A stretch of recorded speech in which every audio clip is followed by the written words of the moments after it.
Controller's Office, Here. Public Advocate's Office, Borough President Manhattan, Here. Borough President Brooklyn, Present. Borough President Queens, Here. Borough President Staten Island, Present. Borough President Bronx, International Brotherhood of Teamsters, Here. Transport Workers Union, Here. District Council 37. Here. We have a quorum. Great. Okay, Scott, I think I'll turn it over to you for introduction. Sure. So at our last meeting, the committee had a series of questions for Callan, and also some of these questions need to be answered by Axia, our hedge fund consultant. So Callan has endeavored to answer these questions and review them with the Bureau of Asset Management and in combination with Axia. And I'll turn it over to Jim. Okay, turn it over to Bud, and they'll basically lead us through their answers, and hopefully will lead to a good and productive discussion. Just frame one thing: where we are in the process is attempting to hear from you where you stand in terms of the riskiness of the portfolio. We've served up a low-cost, higher-risk portfolio and a high-cost, lower-risk portfolio that has alternatives in it. And many of the questions that have come out revolve around the various sub-risks that are involved in that higher-cost portfolio and what we get in terms of value.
On slide 3, we have kind of an overview of the first part of the analysis, and that's that we looked at 4 questions after this, and there were 2 general themes. One about the impact of reducing portfolio risk, and the other, the efficacy of individual alternative investments and alternative investments as a whole.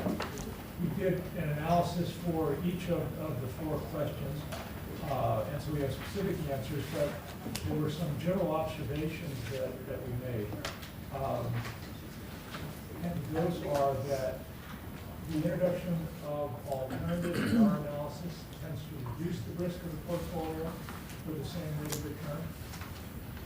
Whether you have, if you have alternatives in the portfolio, the only way to reduce the risk is to reduce the return of the portfolio. Converse or along parallel applies to this. If you don't include alternatives in the portfolio, the only way to reduce the risk of the portfolio is also to reduce the return of the portfolio. And then finally, we tried to do an analysis that rank ordered the contribution to the portfolio of each of the alternative investment asset classes that we looked at. And I just want to say up front, there are many ways that this type of analysis can be done. And depending on the way in which you implement the analysis, you can come up with different results. But we tried to make this as much of an apples-to-apples comparison as we could. So with that overview, I'll go to the first question, which is on slide 4. And that's, what would a portfolio look like if it had the same standard deviation as the target asset mix when the target asset mix was chosen in 2009? So at the time that the target mix was chosen, the standard deviation that we estimated with Callan's 2012 assumptions for returns, risks, and correlations was 12.9%. What we did is we came back with our 2016 assumptions and said, with a 12.9% portfolio, what would that portfolio look like? And on slide 4, we have the current target mix is the first column of numbers. The 2012 standard deviation SD portfolio, the second column there, is the, again, the allocation that with our 2016 assumptions comes up with a 12.9% standard deviation. And you can see that the kind of the first broken out table, the two lines that are in the sort of the bottom part of the chart. You can see that the expected rates of return are 6.82 for the current target with the 2016 assumptions. Notice that the standard deviation of the current target has increased since 2012 because our estimates of the standard deviations or the risks of the individual asset classes have increased since 2012. But the 2012 SD portfolio has about the same rate of return given our current expectations if you have a 12.9% targeted standard deviation. The reason for the similarities in the return is that if you notice in the 2012 SD portfolio, we've introduced additional alternative asset classes and changed the weights of some of the alternative asset classes. So there's value-added real estate in here, there's opportunistic real estate, infrastructure, and emerging markets debt, for example, are now in the 2012 SD portfolio. So I think that the takeaway here is that you can maintain the same standard deviation that you essentially implicitly approved when you approved the 2012 target, and still have the same risk as the portfolio of that target, still have the same return of that portfolio of the target with the introduction of the additional alternative asset class. Jim? Different weights. And different weights, yeah, there's some different weights for the U.S. asset class. Jim, a question, and this is kind of to Dave's point at the last meeting where he was like, we might have been fine with a 12.9% standard deviation when our target return was 8%, but maybe, less fine if our target return is only going to get to 6.8%. What was the risk-free rate that you all are currently using? What was the risk-free rate at the time to give us kind of a more of a sharp ratio kind of comparison? Because I think Dave's point last time was a good one that, you could be fine with a higher standard deviation if we're also going to get a higher return, but with the lower return kind of environment, maybe 12.9 is not okay. Sure. Yeah, the expectation for cash is not changed. It's changed 25 basis points. So it's essentially 2% in 2012. It's 2.25 now. So it was actually a negative real rate of return for cash in 2012, and now it's just come up to 0. The standard deviations have increased modestly.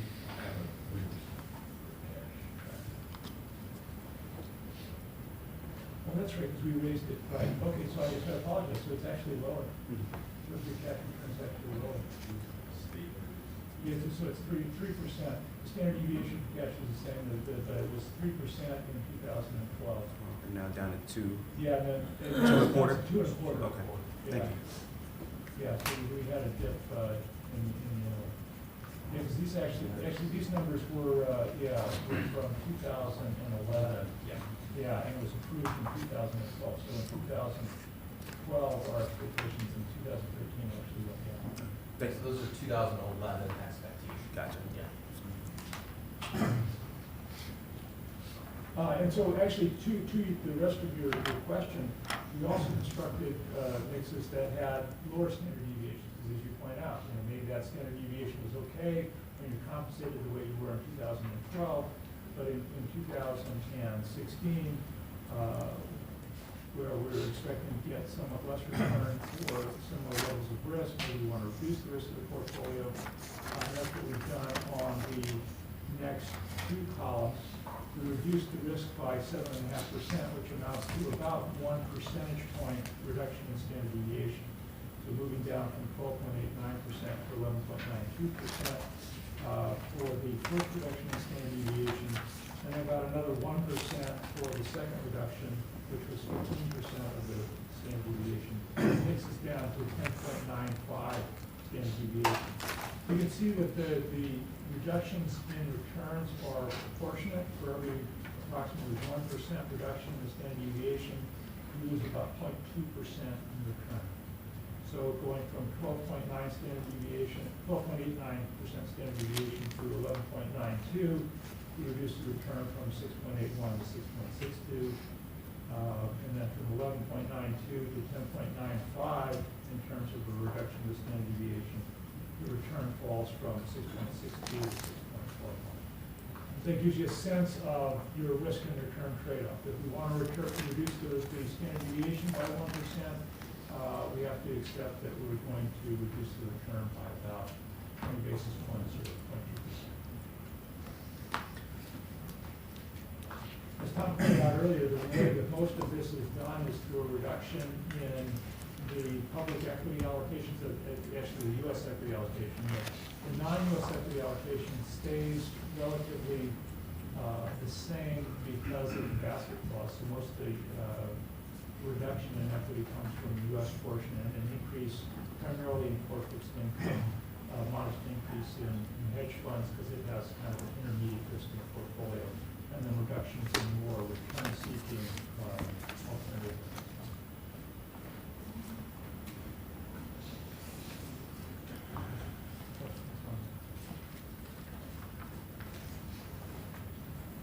So if there are no questions, then I would conclude with what I said at the outset, and that's that where you are now, it's hard to reduce risk. It's virtually impossible to reduce risk without reducing the expected rate of return on the portfolio. There's no free lunch that we could.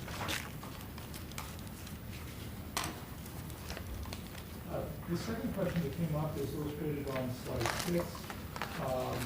For a low-cost portfolio with a targeted return of 6 3/4 look like. Just as a reminder, the low-cost portfolio is the terminology that we're using for a portfolio that does not have alternative investments in it. It doesn't have real estate, it doesn't have private equity, infrastructure, and so on. And the results here, we have the same current mix in the first column of numbers. We have base mix 2, which was the allocation that we presented to you last time that did include alternatives in it and also had a 6 3/4% expected rate of return. And so we're comparing those two mixes with the low-cost 6 3/4% expected rate of return. So when we eliminate the allocations to alternatives, how does the model optimally reallocate to the publicly traded asset classes? The largest difference is that in the absence of alternative investments, lots of room in the basket clause for more international equity. So the international equity allocation increases substantially. So from base 2, and that includes emerging markets. So from base 2 to low-cost mix 675, you can see that international, that's developed markets equity, Europe, Japan, and so on, increases from 12.6% to 21.7%. The emerging markets allocation increases from 4.2 to 7.2. And again, in the absence of the basket clause, you would get allocations like this, even with alternative investments, but we get smaller allocations to developed international and emerging markets because the basket clause is taken up by the alternative investments when we use those. I think one of the keys here is if, again, you look down to the 10-year compounded return and the standard deviation in the bottom third of the table, same expected rate of return, 675 for base 2 and low cost, 675. But the standard deviation goes up by almost, more than a percentage point and a half. So, again, motivation for that just intuitively is that the alternative investments, the inclusion of the alternative investments, further diversifies the portfolio. Even though individually they may have risks that are significant, the fact that they don't move in tandem, primarily with public equity, the main source of risk in the portfolio, because they diversify the public equity allocation, they significantly reduce the volatility of the portfolios. Jim, there's a significant increase in international public equities in this portfolio. Are you still comfortable with this type of allocation for a fund of this size to international equity? Yeah, this would be closer to our unconstrained allocation to international equity.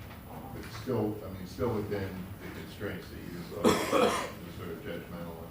Yes, so if, It's a high-risk portfolio, but it's not a crazy allocation. no, it's to not. international, that's all I'm trying to If we're not constrained by things such as the basket clause, portfolios usually come out in terms of the division of equity, publicly traded equity between the U.S.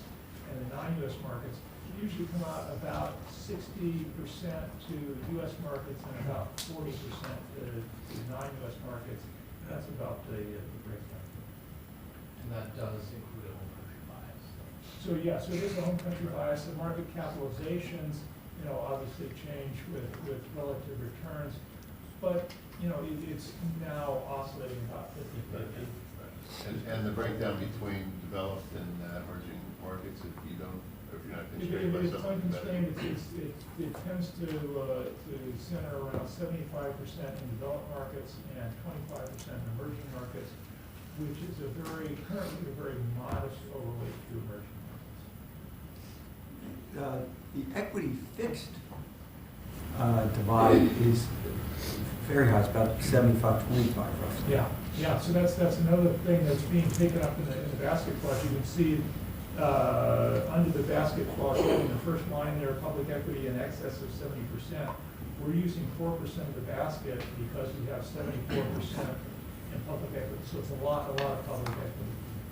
And again, it's important to remember, and something we'll touch on again a little later in this presentation, that fixed income, let's say core fixed income has a standard deviation of about 3.75 versus high teens to low 20s for equity. So consequently, when you look at where the risk in the portfolio is, it's in the equity part of the allocation. And the benefit of alternatives is the diversification of those equity type exposures. But you would, I think that statement would exclude private equity, right? Which, has an even higher standard deviation. Yes, that's correct. Private equity is more of a return play than a diversification play. Right. That's an excellent point. So if you were to, again, you're going to, but if you were to add private equity without other alternatives, it would, I assume, create a higher volatility portfolio. That's a little bit of an ambiguous question to answer. For the same rate of return, it actually reduces the volatility somewhat because you get that return premium, so you don't have to take as much risk in other asset classes. It also tends to increase the fixed income allocation in the portfolio. So there's only actually a modest change in a portfolio that includes private equity versus one that doesn't. It's very modest. But John, the 75-25 mix, we've seen that, if you remember the police VSP, which has no alternatives in it, in order to reach the assumed rate of return, it's about a 75% equities portfolio. A question. When we talk about returns in private equity, I mean, a lot of these funds they're in process, right? So that, they have a 7 to 10 year. So they're being valued on an annual basis by the person who is looking at them. I mean, are they valuing themselves? Are they self-reporting their returns, or is it BAM that's going there? Is it a third party? So in all cases, Ray, we have a combination of the managers value them and then third parties auditing the returns. The carry is not paid out until there's a transaction, and so there's no incentive payment to the GP until you've had a transaction. But in all asset classes, all private asset classes, we have a combination of third-party valuation and managers' value on their bids. Except for hedge funds, which are traded, right? Yeah. Yeah. Well, I guess the point I was trying to make is, it's self-reporting on, or third party, on the returns of an investment not yet realized. Right. It's kind of like a paper, it's a paper game. Yeah, and so if you just look at those reports and the volatility of those reports, you would actually get much, much lower volatility than Jim and the other consultants working for the other systems have assumed. They take into account just what you're talking about, the real volatility of the underlying assets, and that's why they're carrying very high volatility statistics. I don't know, Jim, if you want to elaborate on that. That's a good point. So we don't, by virtue of the fact that these securities are not traded, it tends to reduce the realized volatility, but we recognize that realized volatility is probably not the right representation of risk. And so private equity actually has, we assume a higher volatility for private equity than we do for public equity. There's more risk involved. There are companies that go out of business, there are all of the other reasons that private equity has higher risk, even though it has lower realized volatility. Lower unrealized volatility. Well, that's a good way to put it. But that is, the case and an issue for the LP structures where you have these private assets that you hold for long periods of time, and they're valued using various valuation techniques on an intermediate basis. The hedge fund portfolio, the public equity portfolio, the fixed income portfolio, you have, for the most part, daily marks. There's a small portion of the assets that are marked by for bid or marked by a model, the so-called level 3 assets. But for the most part, in the hedge fund, public equity, public fixed income asset class, you're able to observe the real volatility of the underlying portfolio. So there's, I'm sorry, but in terms of the numbers here, these are Callan's own assumptions Correct. based on all of the different inputs. Yes. So you've already adjusted for the fact that you're. so there's higher risk, if I understand, there's higher risk than in private equity because it would be harder to find a market for those or to sell those securities? They're illiquid, they tend to be concentrated, they can be leveraged, so for a variety of reasons. There's more risk involved in the investment, even though the observed volatility is low. But the observed volatility is also a function of the fact that these securities are not going to be going to market for a while. Correct. Yeah, when you go to sell, if you go to try to sell these securities on an interim basis, as you know, we did look at, the prices are quite a bit different than the marks that are made. The marks are in a liquid market where there's a willing party on the other side. So what Jim does, he takes the observed volatility, which is what, in the mid-teens, and dials it up to the mid-20s. So he's kind of goosing it up as much as he possibly can to penalize private equity for just the item that you're talking about. So it's fully discounted in his numbers.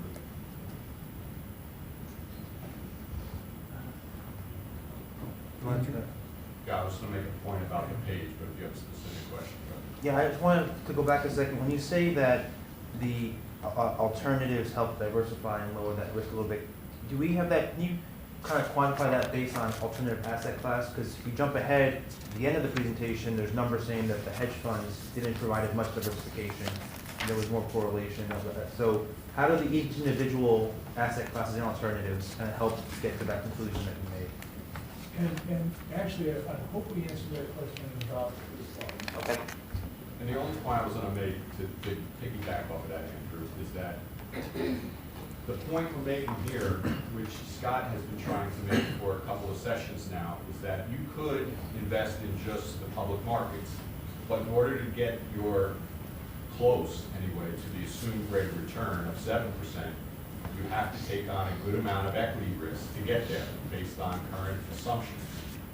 And that's kind of where we were in 2011 and 12 when we last did this. We had less exposure to the alternatives. We had private equity already, we had lower levels of real estate already, but we were looking for ways to diversify the portfolio away from the equity risk. And that's when we added more to alternatives.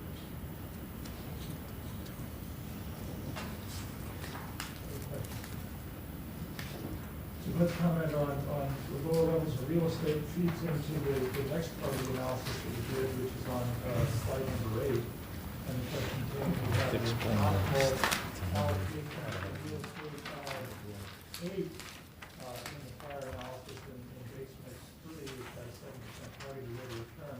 Could we reduce that allocation to real estate? What would the impact on the portfolio be? And it was only reduced modestly to 7.5% based on the request.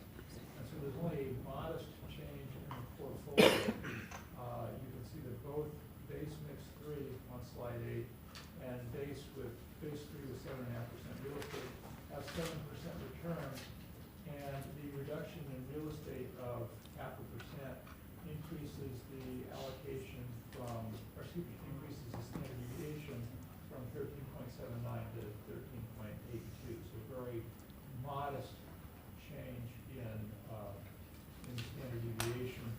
The allocation, the 0.5 percentage point from real estate that we took out went into a combination of equity and fixed income.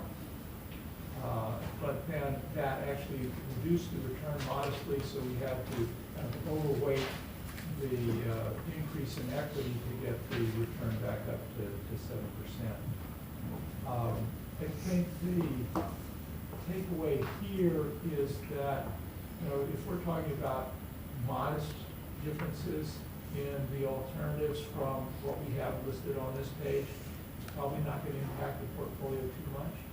So you currently have about 6% in real estate. We were talking about going somewhere to up to 8% in real estate diversified, as I think you have it across core and value added and opportunistic. But a number somewhere in between 6 and 8% would probably work out.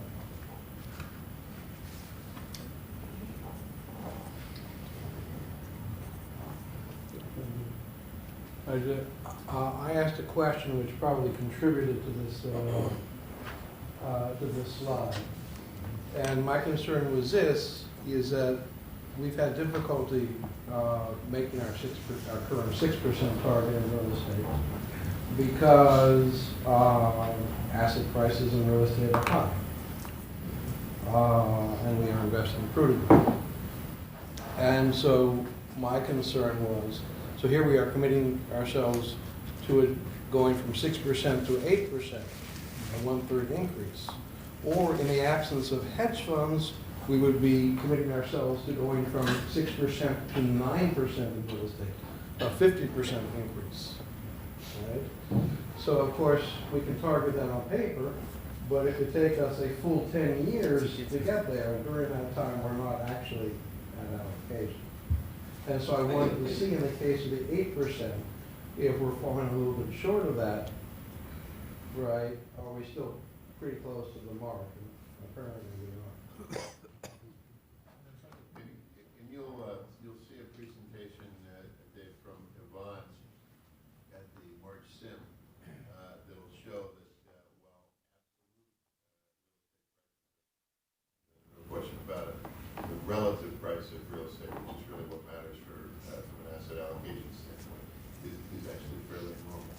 You got a really good slide on that I recommend to you when she does her presentation the afternoon of the March Sim.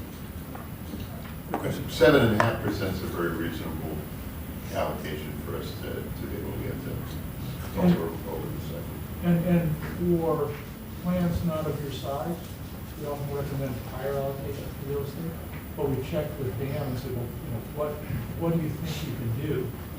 And the feedback that we got was that they could do 8%. But again, that's not a hard and fast number. There's a concern, a modestly lower allocation of real estate would be consistent with a diversified portfolio. And built in is the assumption it would be deployed over time, and the market will change over time. So opportunistic fixed income, which was introduced in the last cycle, hasn't even been fully committed to in the last 4 years. It would be prudent. The assumption was it would be prudently deployed at the time. And that works the opposite way too, right? So if we were to either lower or eliminate our commitment to private equity, obviously we have these long-term private equity commitments that would take a while to play themselves out.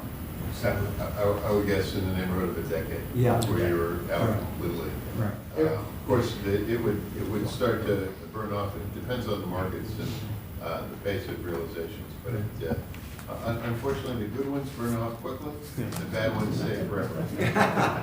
As we've seen in the analysis that we've done. Right. The so-called zombie funds. We do have some of those. Yes. So given kind of all of that, in Callan's analysis, I'm assuming when you go through like kind of your Monte Carlo through a 10-year process, it's essentially kind of a day one portfolio. Do you all do analysis where you kind of roll in the investments into the alternative asset classes, for instance, like ramping up to, let's say, 50 basis points a year until we get to full allocation? Is that reflected in here? If not, can you provide something like that to give us kind of a sense of what our experience would be to get up to a 8% allocation or what have you? Yeah. I think there are really two aspects to that question, and one is kind of theoretical and one is practical.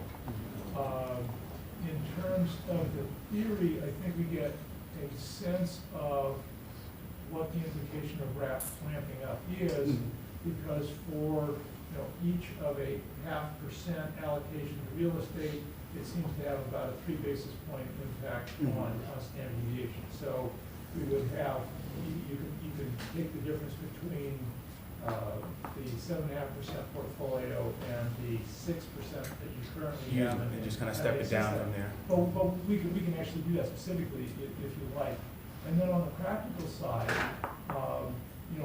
we can go back to our real estate folks, or depending on the alternative asset class, our specialists in that area, and talk about pacing studies in terms of making those types of investments and where the opportunities. So we can address either one of those to the extent we can. Related to that, excuse my voice. Clearly, this is you're creating the ideal asset allocation, but during the pacing implementation, as it was indicated, will be off.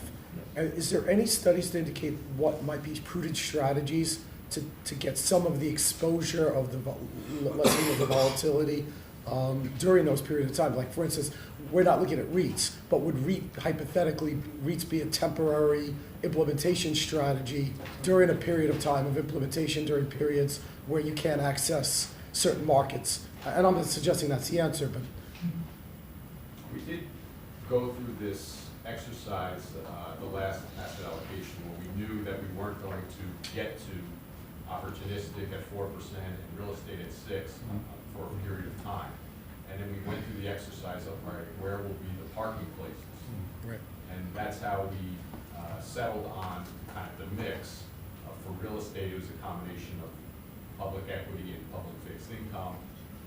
For hedge funds, it was the same. For private equity, it's all equity, equity. But yeah, so we kind of go through that exercise when we think about the parking places on the interim basis. Larry, we're studying that again as we approach, as we go from you're making the big choices on paths for asset allocation to coming up with the specific recommendations. We'll begin to talk more deeply about the implementation plan, things like parking spaces. So, for instance, one of the things we're asking, I'm not saying this is an answer, but one of the reasons you invest in real estate is for its inflation fighting properties, basically a variable coupon bond that goes with inflation. and you can buy real estate in pretty good doses, as you suggested, in the REIT market. Doesn't behave exactly the same as private real estate, but they are the same underlying assets. So could you mix, for instance, placement like bonds and REITs and come up with a better proxy for real estate than the 50-50 mix between equities and public fixed income? We're studying this. We haven't actually started to discuss it with Callan and so on, but by the time we come back with a full implementation plan, we will have come to conclusions on it. Thank you. Yeah, one of the interesting parts about that question is also that as you look at the interim portfolios, they are going to be interim portfolios, so they're around for 6 months, a year, 2 years, and our expectations are 10 years in duration. So it's hard to say, well, what would the risk and return be for any given year? You can give an estimate, but it's challenging. I just, to David's point, some of these assets do take longer than 4 to 6 months, and we don't know what the markets will be, and just to have that strategy to give a comfort level of what the implementation strategies. One of the experiences of private equity when some of us were on the board, while we have some of those zombie funds, was this rush to get to a certain percentage of the target allocation, and that was a mistake. The pacing was very, very important, and I think just to have that alternative implementation strategy, just to know that it's being studied is enough. We're not here to discuss that. It's just. And I can assure you that we will not be compelled to rush under any circumstances. That's never a good idea. Yeah. There are risk mitigation strategies that we can take on. There's some asset classes that we don't want to be exposed to at the wrong time. That's why we have these evergreen structures for the opportunistic fixed income, where the manager is deciding whether it's a good time to be investing in distressed debt. If he's not getting good spreads on distressed debt, we don't want him to be taking any assets at all. We'd rather have him in a regular fixed income portfolio. These things evolve over time.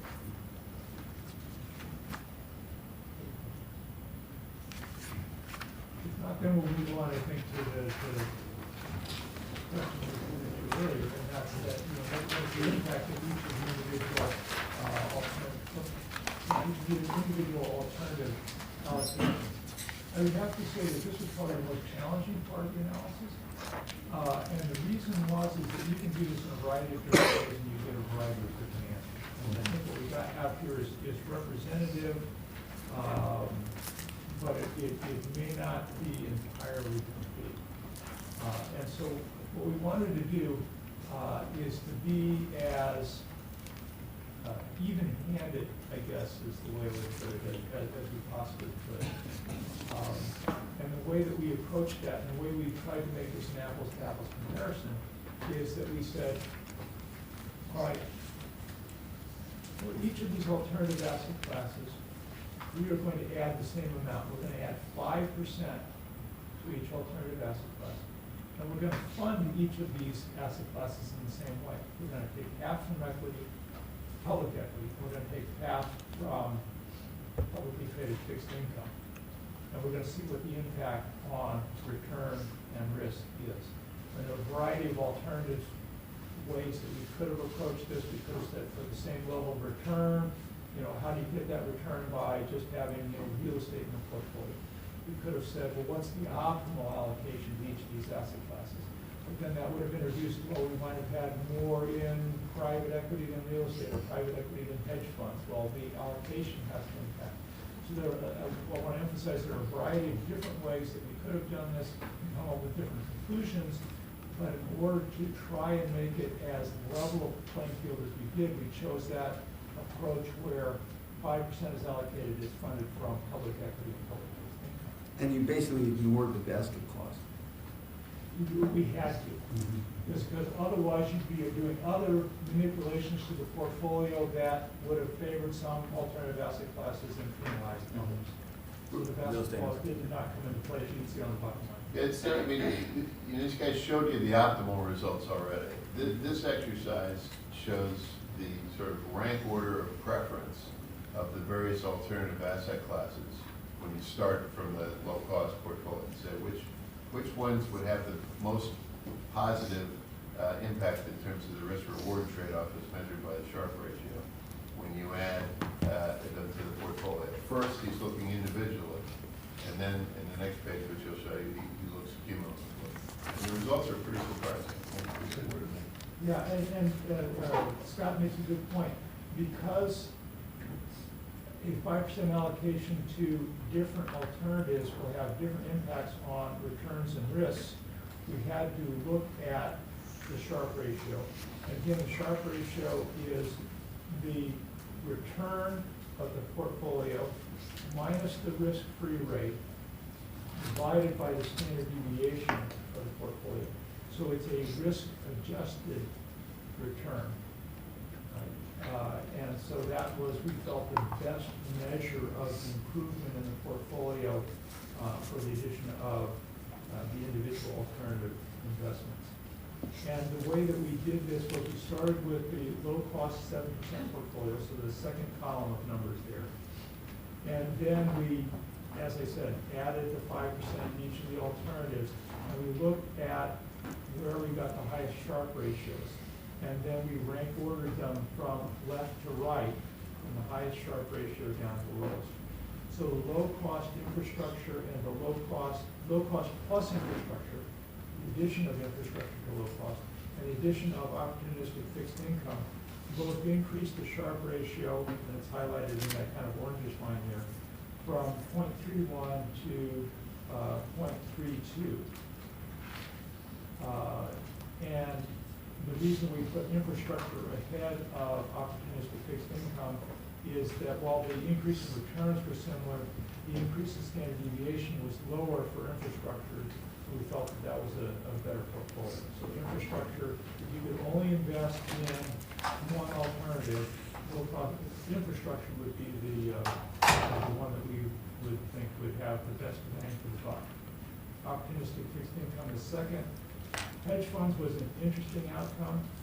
It didn't change the returns much, but notice that it reduced the standard deviation of the low-cost 7% mix by 20 basis points. So there was a diversification element to that that reduced the standard deviation by 0.2%. Real estate increased both return and standard deviation, but maintained the same Sharpe ratio as just using hedge funds at 0.31. And then private equity had the lowest Sharpe ratio of 0.3. Now there's a big caveat associated with private equity result. If we were to look at private equity on an optimal basis, what the model would do is it would say that for a 5% allocation to private equity, it would reduce the public equity portfolio on the order of about 7%, and then 2% fixed income to offset that extra risk associated with private equity. So given that this is a non-optimal allocation to private equity, it's not too surprising that the Sharpe ratio isn't as good as we would like. I can't help but notice that if you look at kind of the direction that it's going, it's like, it's in a direction of when we've invested in these particular alternative asset classes, and the ones we find it hardest to get opportunities. So the best one is the one where it's the newest for us, like we haven't done much or any kind of real infrastructure investments. And then OFI, where we've are at half the allocation. Then kind of hedge funds, which started 2011, 2012, and then real estate and private equity, kind of the most developed of the alternatives, are the ones that I guess increased our our Sharpe ratio the least. And so it kind of just seems to me that part of the reasoning behind it is that essentially the development of these markets make it much more difficult than find the particular opportunities. And I wanted to get you all's thoughts on the fact that in the alternative spaces that might be the reason, right? It's like it'd be great if we can get 5% infrastructure, but I think it might be particularly difficult. And wondering your thoughts on the asset classes that help the most are the ones we can put the least money in. Well, part of that has to do with the fact that when we look at hedge funds and real estate and private equity, we're looking at those asset classes generically. When we're looking at infrastructure and opportunistic fixed income, this is a BAM implementation of those asset classes. And so Yeah, it's almost a little bit more of a niche orientation, and the dam is identified as someplace where you can get good value added. Yeah, for instance, Jim will get into it in the next section, but we've designed the hedge fund portfolio to be a low volatility, because it's got a lower beta to equity. And you can see quite clearly from the hedge fund list that hedge funds are not a return enhancer here. They're a volatility reducer, they're a risk reducer. That's the role of hedge funds in this portfolio as we've structured the hedge fund portfolio. That's extremely important to remember and to realize. The other thing, we've teased these out because you asked us to, just to look at the incremental effects. You get the optimal results when you use them all, because there are many factors of interrelationships here that allow you to get a greater reduction in risk by using all the components than just isolating one or the other. And you begin to see this as he walks up the curve and looks at it cumulatively. But the best result he's already showed you, which is the optimal result. That's why we use the model. It's hard for the human brain to solve all these things simultaneously. That's why you use a computer to do it. But this teases out sort of some of the incremental effects, but there are interactions that happen that you can't capture in a simplistic exercise, I believe. And you're right about infrastructure. It is challenging to model. It's a much less mature asset class. You don't actually typically model it it's more of an implementation decision with clients that have a dedicated asset allocation model. So as Scott pointed out, then we incrementally add 5% allocations to each of these portfolios in the order in which they would add value to the total portfolio. So again, the second column of numbers is low cost mix 7. The first column, the next column to the right is low cost with one alternative. The first alternative that added the most value is infrastructure. So this column is actually the same as the infrastructure column on slide 10. And then the low cost plus 2 alternatives is the impact of adding both infrastructure and opportunistic fixed income and so on across the page. And what you can see is that returns increase across the page as we add progressively more alternative investments, and they're getting to the point that Scott made, is that we're getting closer and closer to that base 3 type of an allocation. The optimal allocation at a 7% target rate when you include all the alternatives, so it's not surprising that the returns increase as we move from left to right across the page. The Sharpe ratios also tend to increase, so for the first alternative, again, the infrastructure, we go from 0.31 for the low cost mix to 0.32. When we add opportunistic fixed income, we go to 0.33. When we add hedge funds, that's low cost with the 3 alts, while to the second decimal place it stays the same, the Sharpe ratio actually increased modestly, it just doesn't quite make it to 3-4. And notice that with the addition of hedge funds, the low cost plus 3 alts, we get to Scott's other point, and that's that while the return stays the same, the diversification properties of hedge funds reduce the risk from 15.28 down to 15.12. Then moving on and adding real estate, we go from a return of 7.3 to 7.38. The risk comes back almost to where it was with low cost and 3 alts, but not quite there, which is how we get the Sharpe ratio up to 0.34. And then again, when we add private equity, the Sharpe ratio actually falls modestly, even though the return increases by 0.2%,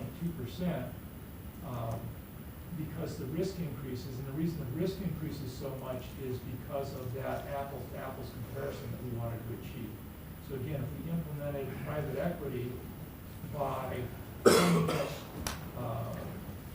entirely from equity and actually increasing the allocation to fixed income, we'd see a further increase in the Sharpe ratio, but again, that apples-to-apples comparison prevented us from doing that. So we certainly don't want the takeaway from this to be that adding private equity to the portfolio increases the risk of the portfolio. We don't believe that, but it sort of gives that appearance given the way that we approach it. It only does it when you force it to take 5%. It's the forcing exactly 5% that causes some of the strange behavior. When you let the optimizer choose the weights, it optimizes. It gives you a better risk reward combination. So again, the takeaway, I think it's a consistent story here, is that the alternative asset classes add diversification to the portfolio. They allow you to reach a higher rate of return for less risk than you would if you did not use them.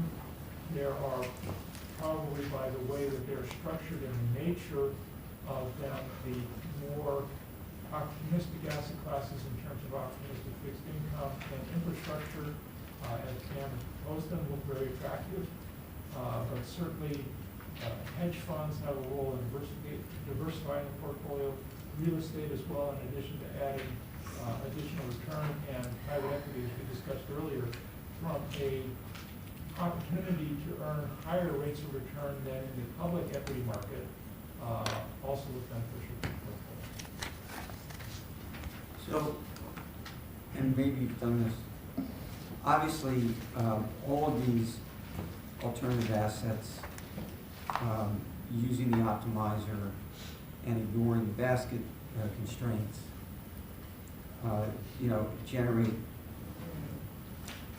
higher returns and higher risk than we're actually targeting, right? So we're targeting 7%, and all of these increase the standard deviation by close to 2%, with private equities close to 3%.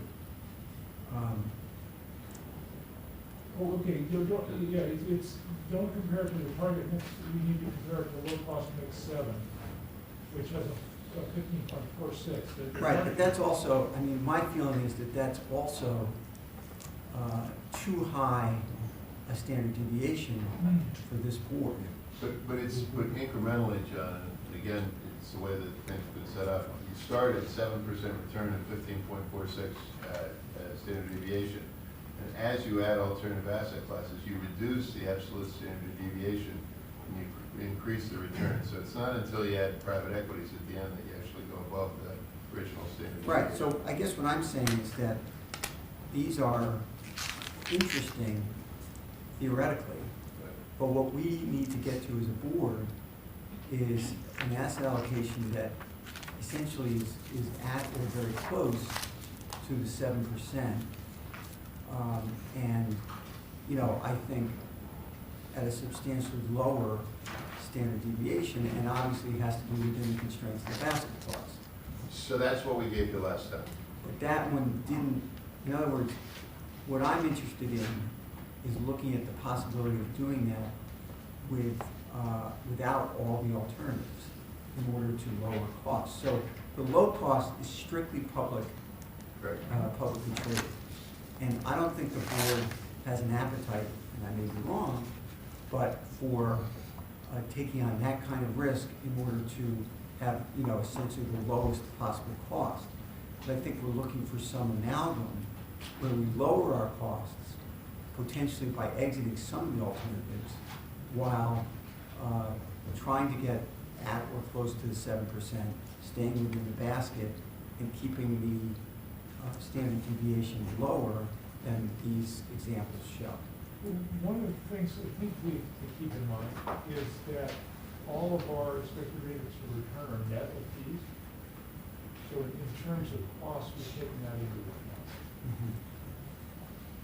Right, but I think the point here is that, I make 2 points. One is that,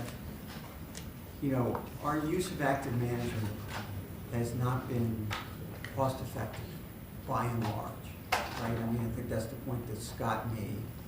this presentation last year. And I think that in some of these asset classes, I think there's some bristling at how much we're paying. And so, to the extent that we can reduce active management and therefore reduce the cost that we're paying, and I understand that they're net fees, but they're theoretically net fees, and the reality is that our experience with active management has not been a very positive one. We pay the fees regardless of the returns, but the returns are obviously quite variable.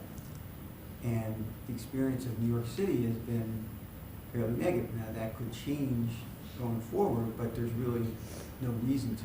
What's the definition of insanity is doing the same thing over and over again and expecting a different result, right? So I think that's what I'm looking for, and I may not speak for the board. I probably don't.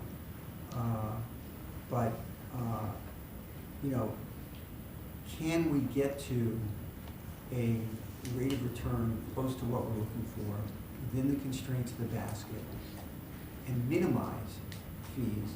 When I say minimize, I'm not saying eliminate active management and eliminate alternatives, but reduce as opposed, so keeping it as low as we can while still achieving those objectives. Pat?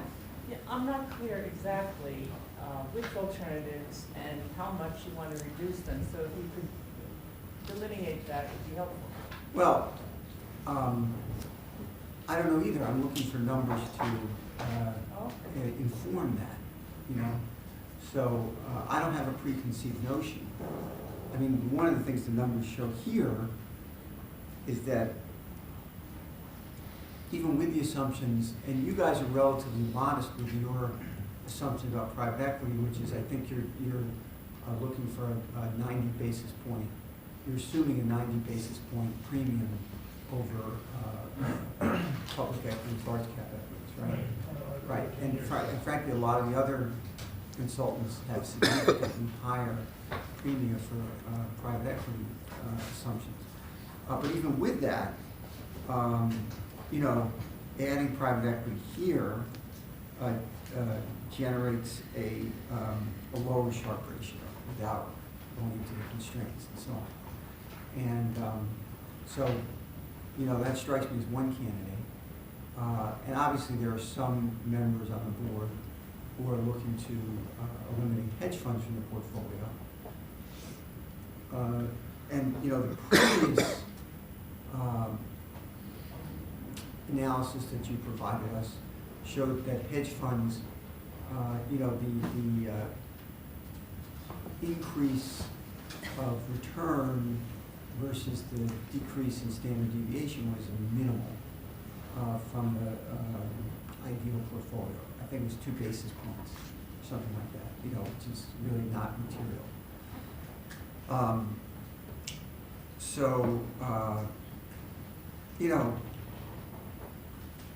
That's what I'm looking at.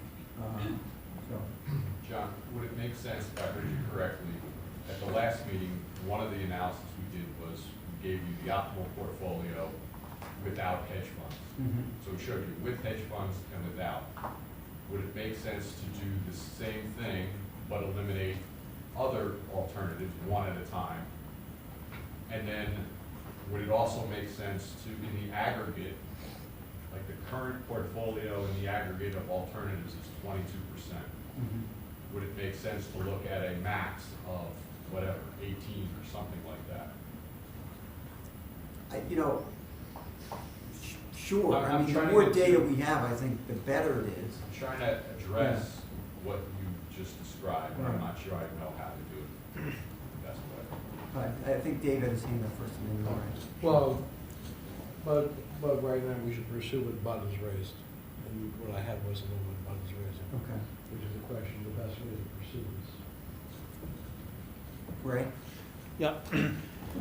There's a lot of analyses, and our principal is not here today, and I don't claim to be able to present everything that was discussed today to Mr. Garrido with absolute clarity. So it would be very important for us at District Council 37 for Henry to have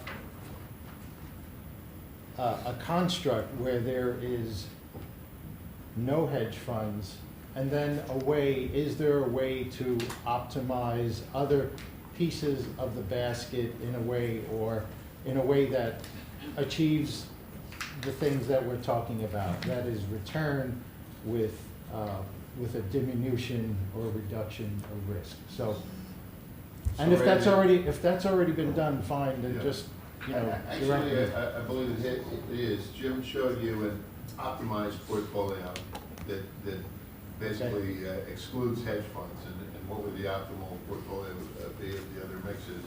And we showed it that to you right at the last meeting. Okay. And so I think, that we could come up with the same results there. What Bud offered is a different way to look at the, incremental impact of the other alternative asset classes. John, you're looking for, what are the various ways that we could reduce fees? Again, remembering that the fees are already netted out, right? So that if you reduce fees, you're not going to increase return because they've already been netted out of their analysis. You won't increase return at all in their analysis. But if you just don't like paying fees. I don't like paying fees unless we're getting the return. Correct, I understand. Right. And so, if you think the likelihood of getting the return is different, then, then we might want to look at, we've looked at it ex hedge funds, what would it look like if we excluded the other items?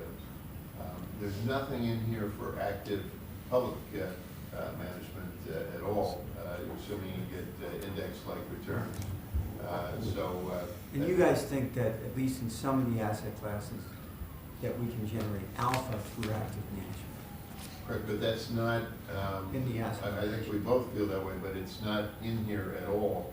And when you look at the public asset, the private asset classes, be clear that Callan, and I believe they're consistent with other consultants, are not assuming the type of extra returns that we put into our benchmark. Our benchmark assumes 300 basis points above the Russell 3000.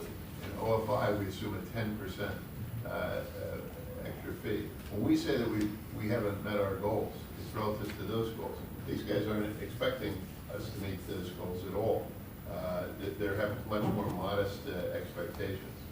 So we've got to be careful that we're comparing apples to apples. But I would think we could do the type of analysis that Bud suggested, so you at least understand the risk reward trade-offs if you ban other types of asset classes in a different way than we're showing here. Right, and one of the questions I had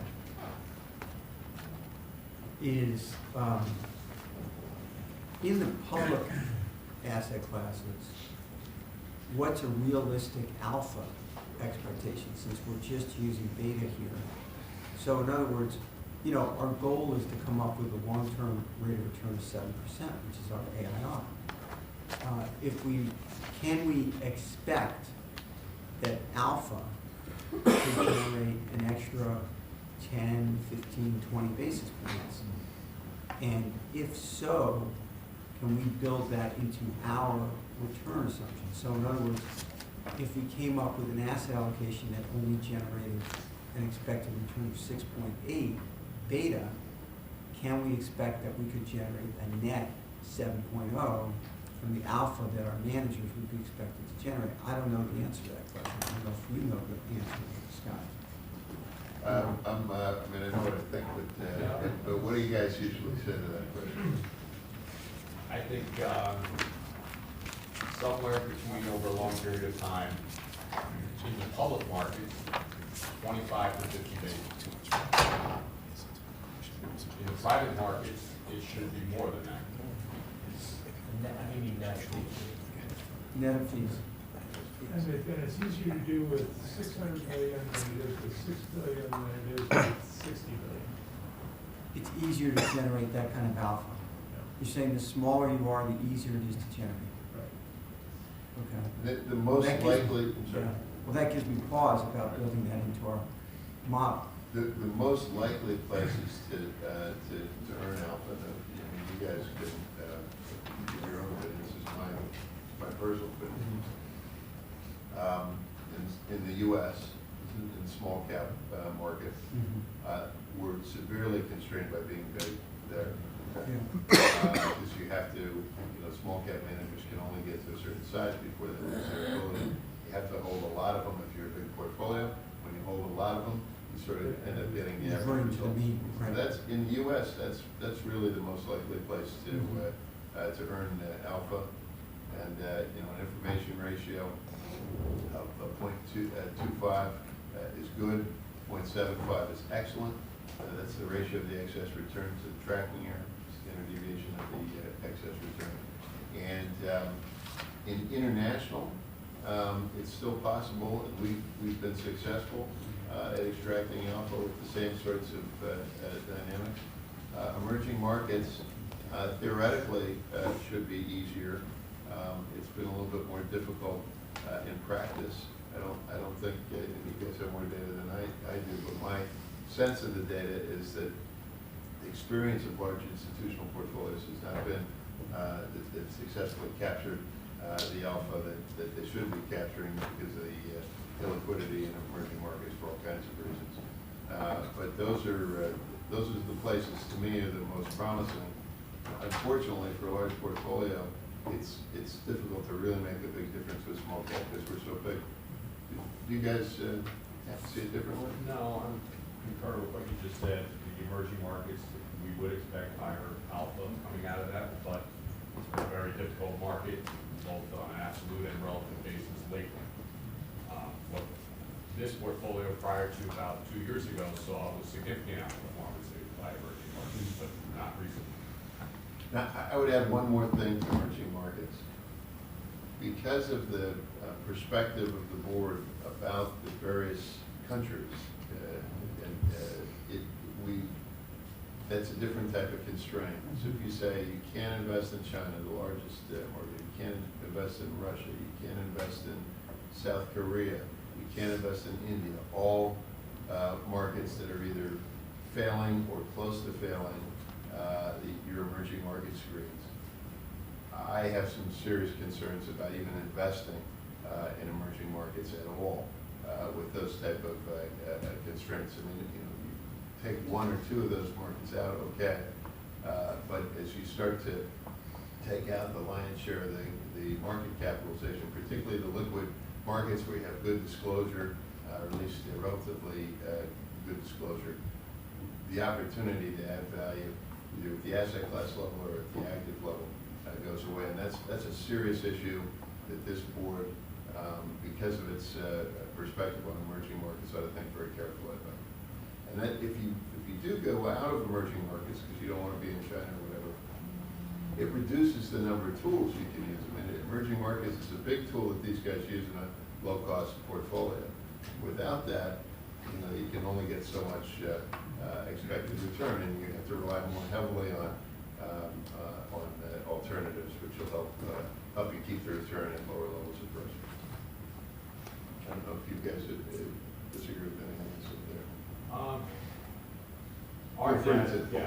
Our data shows that the correlations to the screened benchmark is still very high to the existing or to the non-screened emerging markets. So I'm not sure that we would totally agree with what Scott said about if you're out of those specific countries, whether you eliminate the ability to add value. But even if you exclude India and Korea? Well, the big one is South Korea. Yeah. And that one's not. Well, no, we don't invest in North Korea. Maybe we should look at North Korea. We found our answer. Yeah, that's right. The reason I was mentioning is that those two countries are very close to, I think one of them technically fails, and so that's why I was mentioning. I agree with what you said about the current screen. Was that the screen's kind of on the border becoming. And I'll come down the middle and say that the data is probably very similar, but recognize that you're reducing the opportunities set of your emerging markets managers to the extent that you put limitations on those. that's gonna, the data may be the same, but the output can be built. Pat? Yeah, I wanted to bring up something about endowments and foundations, because they are heavily invested in alternatives. And they have our lunch and our breakfast in terms of returns. So in a situation like that, I don't really want to eliminate alternatives. I think hedge funds, we are just in really a very short period of time. I consider their adolescence, as it were. So they haven't had time to mature and really give us returns. So I would ask for our trustees to get the information that I asked for from our consultant on the alternatives and particularly hedge funds. I think it's very important information to see that really, say, Bowdoin, Harvard, Yale, Princeton, they are heavily invested in alternatives. They have and the basket returns costs, too. are quite good. Now, I understand we can't go in the basket, but I'm just bringing it up to show that it's efficacious to invest in alternatives.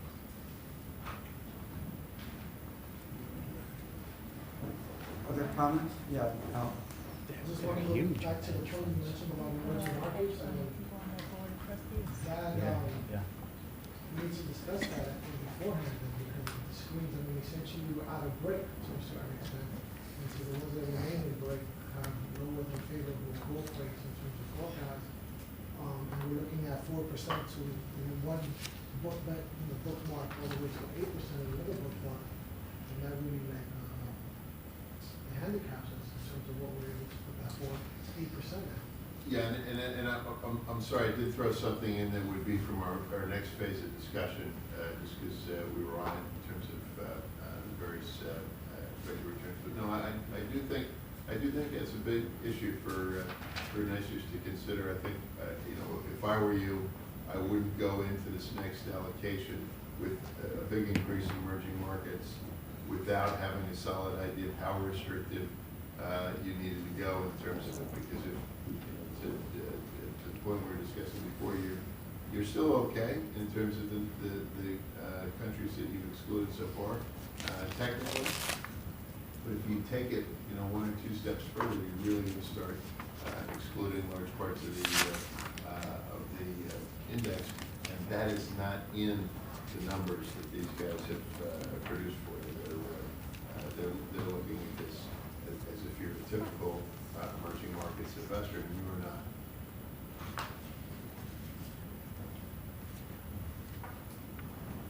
So one of the conclusions I'm drawing from this little conversation is that we shouldn't count on public markets alpha to bump us up to if we decide on an allocation with an expected return below 7%.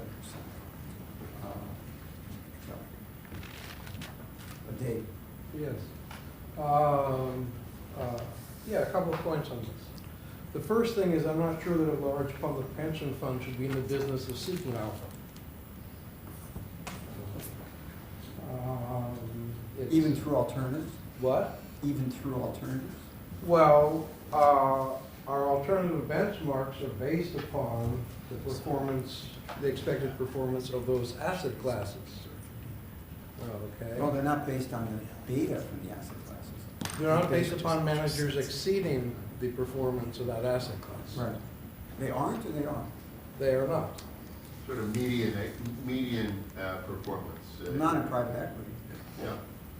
No, the 300 basis points over the public markets is not a median. No. Now you're talking our benchmark. These guys have not assumed 300. No, but that's what Dave is saying. My mistake for saying benchmark. The Kalman analysis Right. is based upon median performance of managers in those asset classes. Okay? And in that sense, does not incorporate alpha. In fact, they're assuming you're going to see some interesting numbers at the March sim about the cumulative excess return. They're actually assuming less. You're assuming 90 basis points. Yeah, not less than we've achieved on average across the 5 systems. I forget exactly what NYCERS has achieved, but their 90 basis points is less than we've achieved cumulatively for across all 5 systems. So the other thing is, I would like to acknowledge that the low-cost alternative that John has been pursuing without too much success is the moral high road. Is the moral high road because whenever we pay rents, excessive fees to money managers, it's not the drop in the bucket of inequality. Unfortunately, however, right, that is not our chief mandate here, right? Our chief mandate in asset allocation is to find the most appropriate mix of return and risk that's available to us under the actual existing conditions. And that means, I believe, that we have to have a significant inclusion of alternative asset classes because they act, in effect, as shock absorbers. Under other circumstances,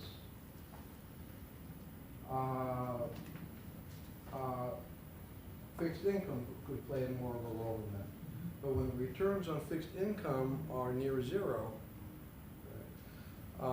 it increases the importance of the alternative asset classes to play that role which I'm crudely characterizing as a shock absorber. And the final thing I want to observe is that I have yet to see in this discussion a good case for not targeting the 7%. The situation is this, that the best advice we have is that over a 10-year horizon, we can expect to make a 7% rate of return. The second thing is, it's very easy to imagine a story in which we say, well, the next few years will be difficult, but after that will be better, so let's get in a crouch for the next few years and then expect to come out of it. But the first thing is, there's no warranty for that story, right? It's something which appeals, but there's no actual factual warranty for it. We don't know what the next few years will be like versus a few years after that. And it's not a,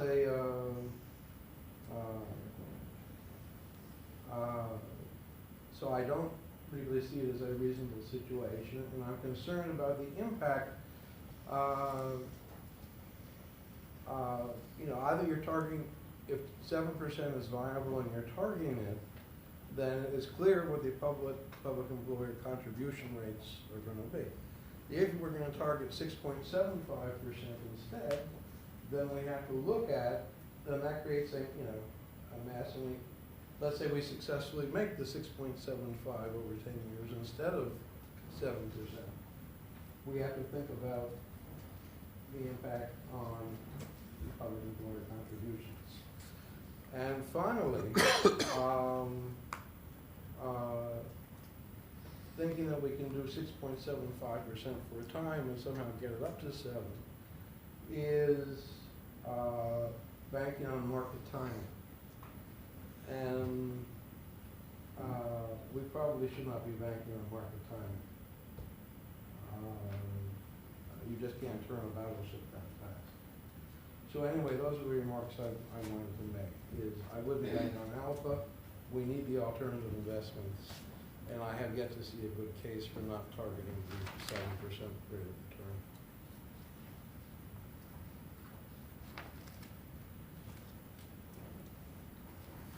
Okay, should we keep moving the presentation? Sure. We'd like to move on to the hedge fund analysis. Slide 15. Where we start. And this is probably an appropriate time because you can see the first bullet point here is that the hedge fund portfolio is designed to cushion the equity risk in ICERS portfolios. I think cushion is another word for shock absorber. At least we see it in the same light. As Scott has pointed out, it has an expected return between stocks and bonds, so it doesn't generally impact the return of the total portfolio very much. but it can have a meaningful impact on the standard deviation. And the reason that hedge funds were introduced into the portfolio was subsequent to the financial crisis and the poor stock market returns.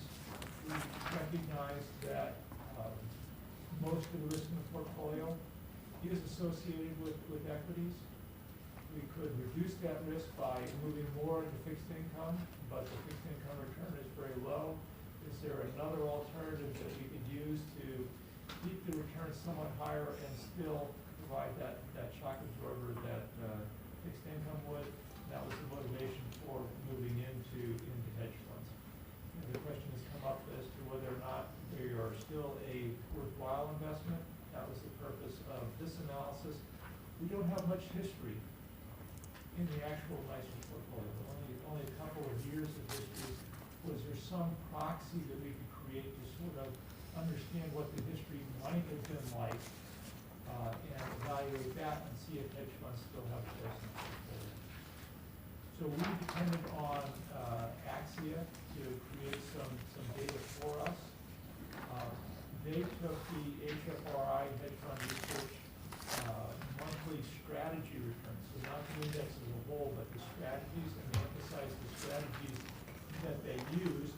You can see it under the second bullet point, the allocations that they had to the different strategies that they would emphasize. Those strategies being macro, relative value, and event-driven, and to a very, very limited extent, equity hedge funds, equity hedge.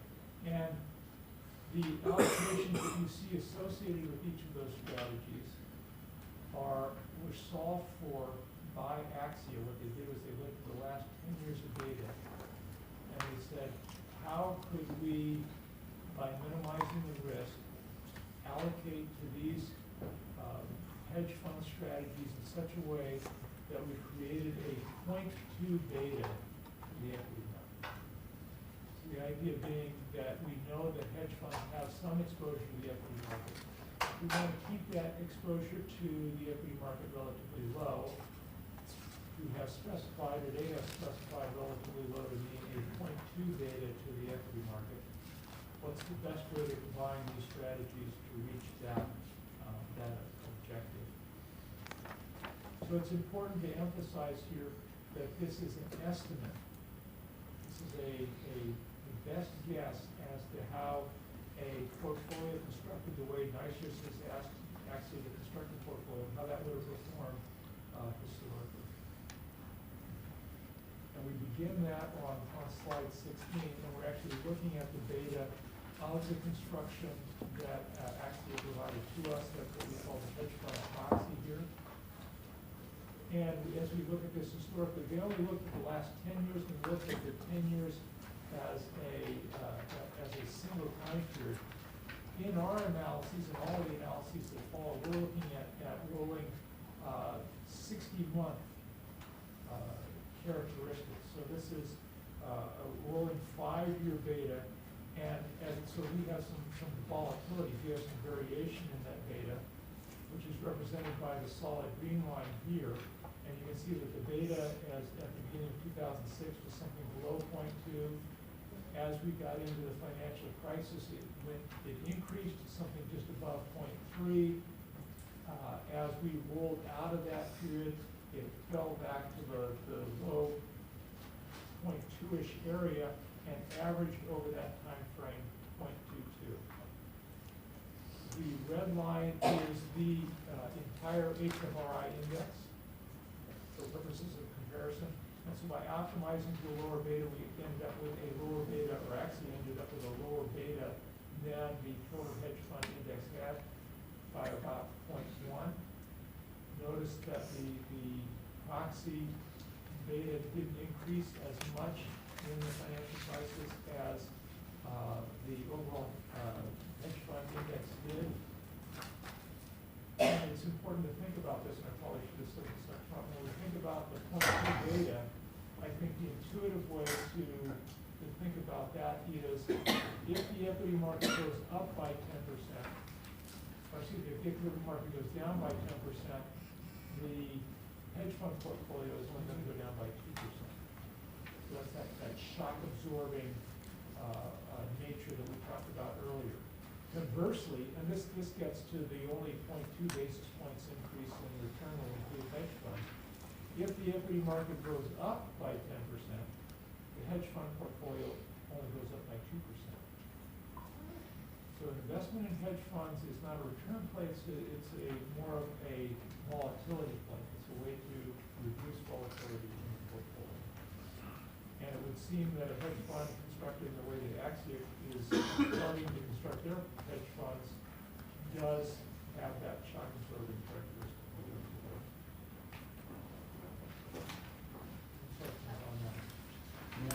There's a question.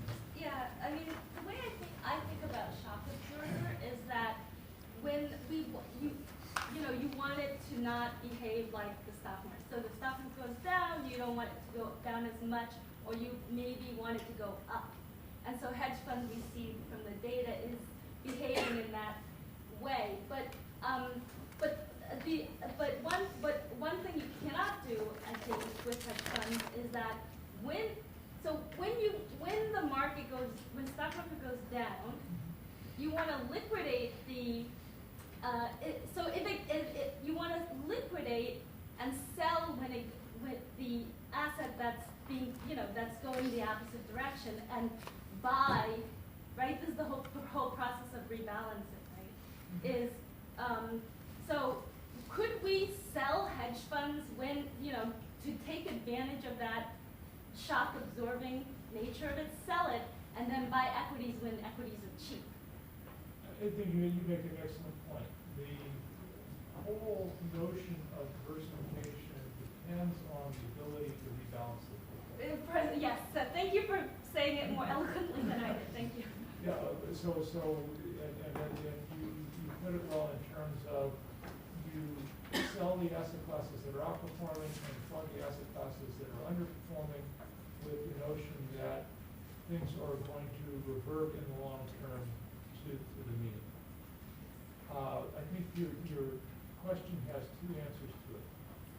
In the course of the global financial crisis, what we found was that hedge funds had liquidity issues which would prevent you from immediately rebalancing the portfolio, let's say, out of hedge funds into stocks which had done poorly. In a crisis situation such as that, you may have difficulties. There are two things. First of all, the hedge fund beta, by being lower, is going to cushion the downside. You have less in the equity portfolio than you would have in the absence of hedge funds. And secondly, hopefully the global financial crisis was in a limited set of circumstances. If we see the equity market go through a typical bear type of market, you're not going to have the liquidity constraints in the hedge fund markets that you would have in a full crisis mode. So your point is well taken. In a crisis, you may not be able to rebalance, but you still have the lower beta. And outside of a crisis, you have both the lower beta and the liquidity to rebalance the portfolio. So that's a very good point of view, and I think the hedge funds generally accounted with rebalancing some of the diversification is realized. And the other, if we look at the whole NYCERS portfolio, I would add that the largest volatility damping aspect is going to be fixed income. So, and that's a much larger allocation. If you think about hedge funds as a smaller, diversifying allocation, rebalancing is going to be more driven from fixed income. Thank you. And in addition, the diversification, I think, comes in two forms. And we talked about this a little bit before in terms of the delineation between beta and alpha. But it also applies to in this hedge fund index context, in as much as we've talked about a beta of 0.2, but it's not always a beta of 0.2. And that's where this R squared becomes important. And the important notion of R squared is a measure of, how good an estimate you have when you estimate beta. If you had an R squared of 1, that would mean that your beta was estimated exactly right. That there was no deviation in that beta, and you had it down completely. To the extent that you have a lower R squared, that means that your beta is sort of right. Sometimes it's 0.2, sometimes it's not 0.2. and there are some random variations. And those random variations actually increase the diversification of the portfolio. And the beta of the proxy of about 0.6 is a reasonably good, or excuse me, the R squared of the beta is approximately 0.64, or average is 0.64, which speaks well to the diversification. We have some other examples here of R squareds to give you a more of an intuitive sense. You know, an active equity manager relative to the market has an R squared of about 0.9 or 0.95. So their betas, when you measure their betas, they're likely to be very close to their betas at any given time in the market versus something else. And the R squared of 0.64 for the hedge fund proxy means that you've got some additional volatility in addition to the beta, which could add some diversification to the portfolio. And in fact, Axia pointed out that the realized R squared over the last 2 years of the NYCERS portfolio is down about 0.42.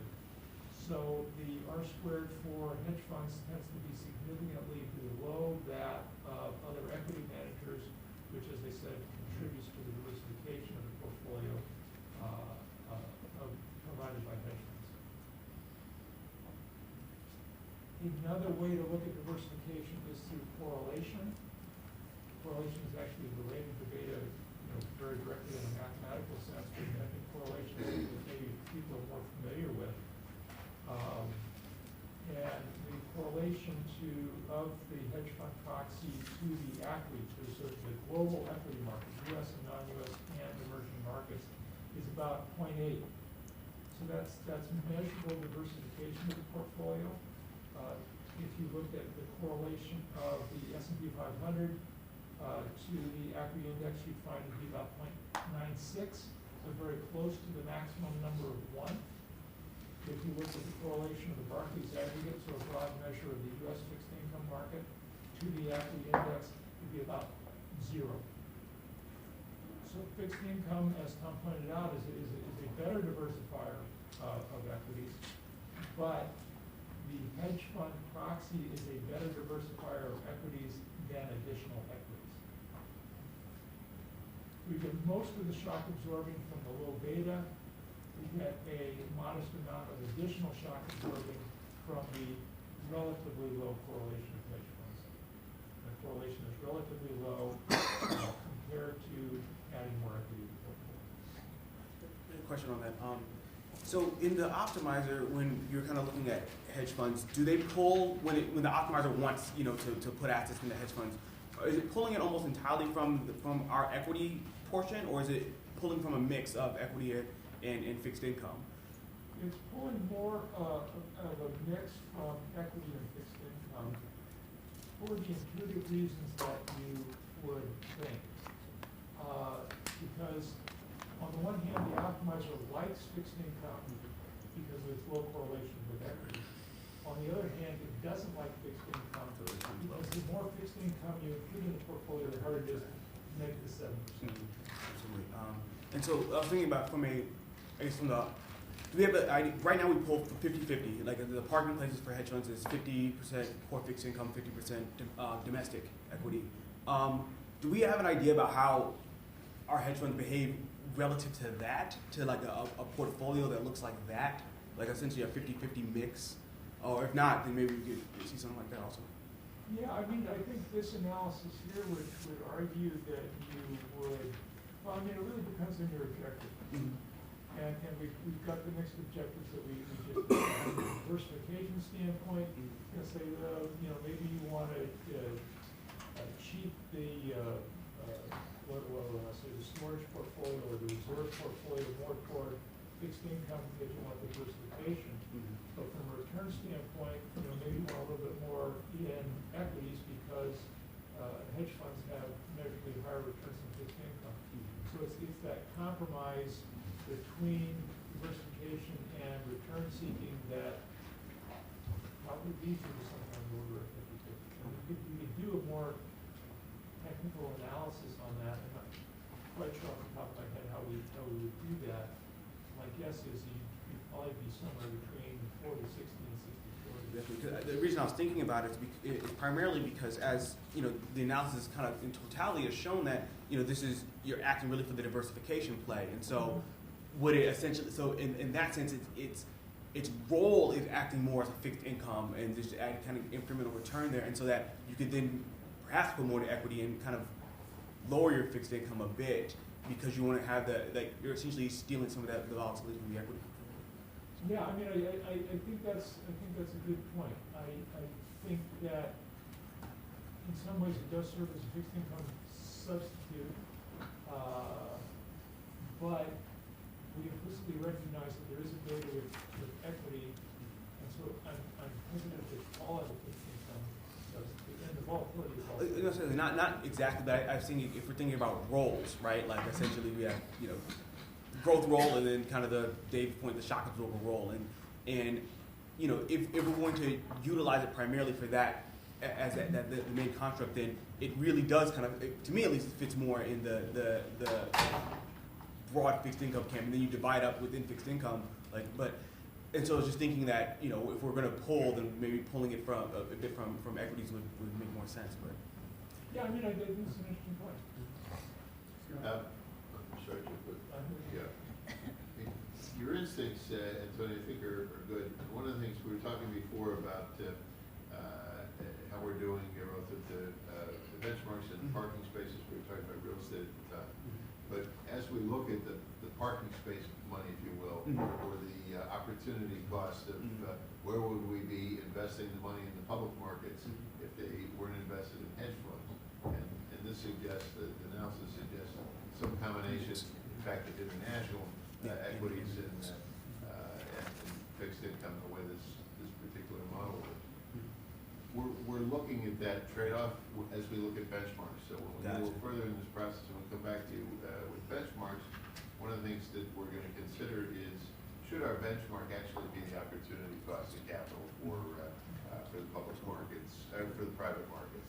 And if we measured it based on that rather than some arbitrary spread over cash, you get a good sense of whether it's earning its keep. Yeah.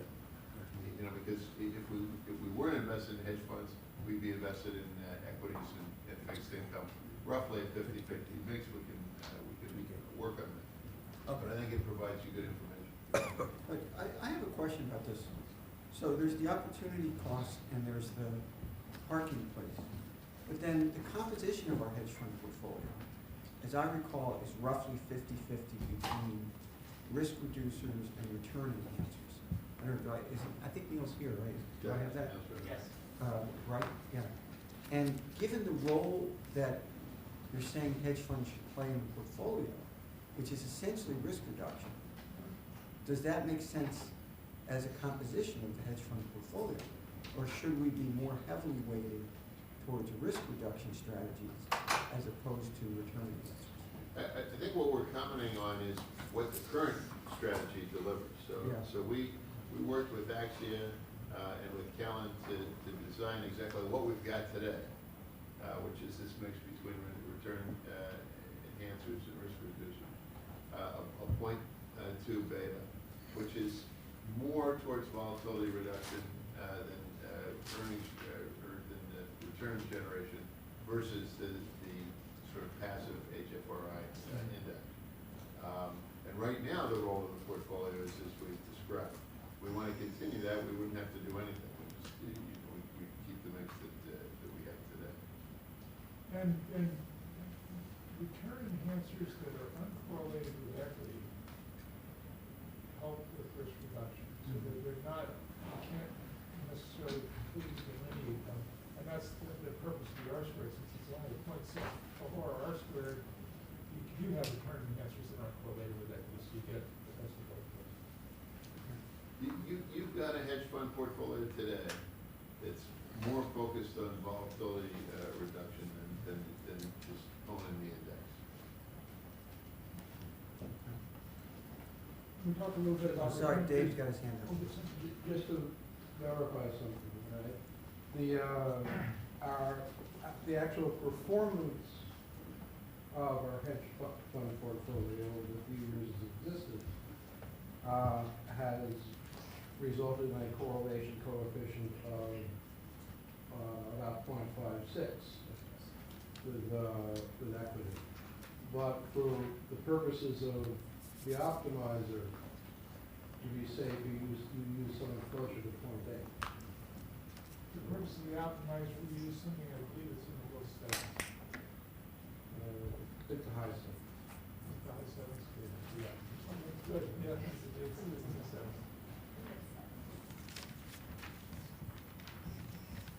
Yeah, so in terms of measuring the diversity, the diversification of the hedge fund portfolio, in fact, you've received over the time period that you've had it more diversification than we've assumed in our. He's assuming a greater headwind than what we've been. But, you know, if it had been the other way around, we would make the same case here, that you haven't had a long enough time period to really measure it. That's why you have to do all this modeling. So the fact that it's turned out positive is nice, but it's still not sufficient track record to really assume it as a model. Returns, we talked earlier, we talked a little bit about returns on slides 19 and 20. Here the absolute returns, this was a big question last time, what can we expect? And obviously again this time, what can we expect in terms of returns? Well, historically, we've seen both good times and bad over the last 10 years, actually longer, because we have 15 years to be a rolling 60-month periods. On average, both the index and the proxy have returned about 6.5%.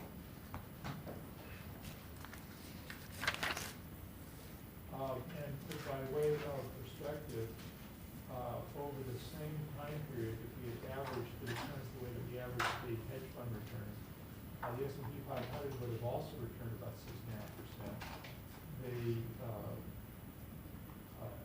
As the equity index, so the global equity market index, and the Barclays aggregate returned just over 5%. So historically, and again, over one time period, albeit a relatively long time period, but a very volatile time period, hedge funds have returned approximately what equity is thinking.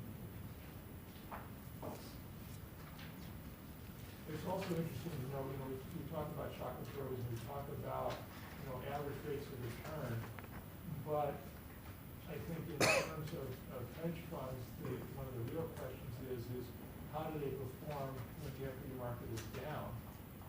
And you can see that even though the hedge fund return was relatively poor relative to its average during the financial crisis and poor relative to its average in the Euro crisis, that over a rolling 60-month period, over a rolling 5-year period, neither the proxy nor the overall index had a negative total return. And clearly equities did. In many instances, as a matter of fact, if you look at the bottom of the page, there were 16 rolling 60-month periods where the S&P 500 had a negative return, and 18 rolling 60-month periods where equity had a negative return. Fixed income certainly is beneficial when the equity markets are low. Hedge funds are often looked at in terms of providing a premium over cash.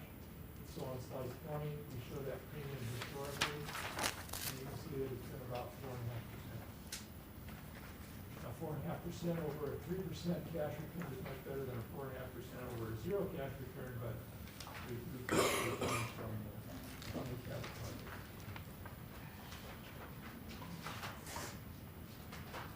And then risk.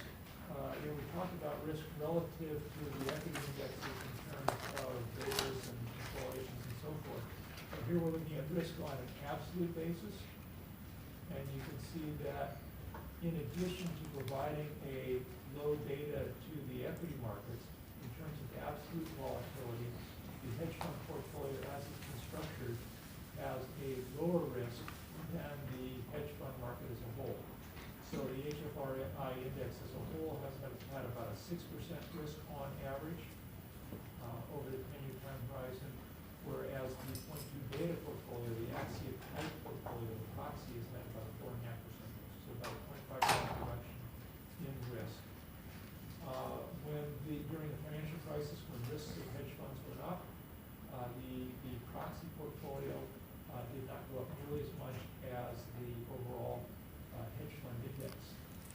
again, to give you kind of a purpose of comparison, the S&P 500 average volatility during this time period was just under 15%, and for 4 and 5-year periods had a maximum volatility of 19%, whereas the proxy hedge fund portfolio had a maximum of about 6%. The equity portfolio was about 16% average volatility over the time frame, with a maximum volatility of 22%. And then finally, the aggregate index averaged about 3.5% volatility, so about 1 percentage point lower than the proxy hedge fund portfolio. But the aggregate index, the volatility never got much over 3.5%.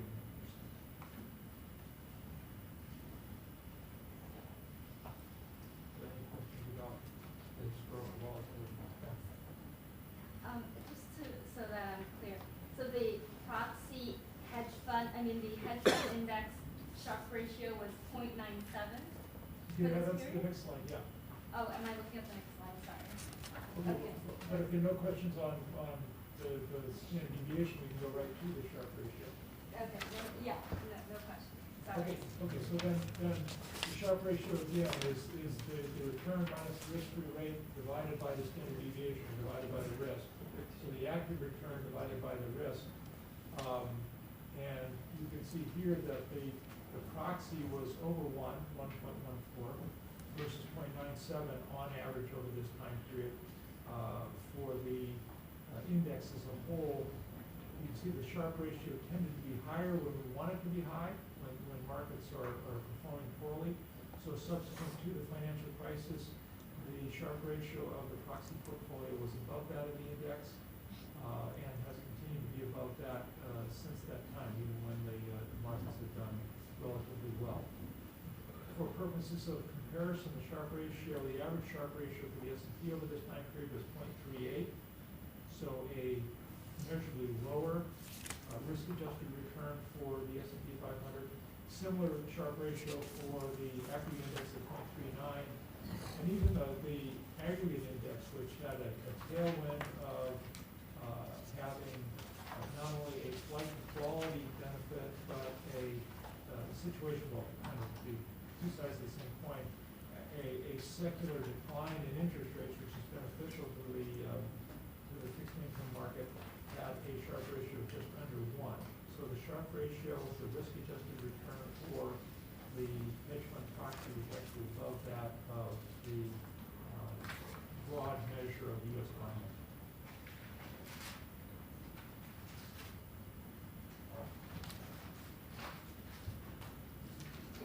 So yeah, I was just surprised that the Sharpe ratio in this period for the ag is higher than that for the hedge fund index overall. Is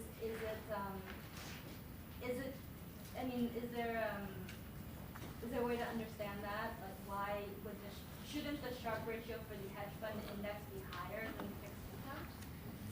Or not? We recognize that in the hedge fund index as a whole, there's a significant exposure to equity beta. So in the proxy, that's been reduced. So the equity hedge portion of the portfolio is less than 2% and has a significantly higher weight in the index. Mm-hmm.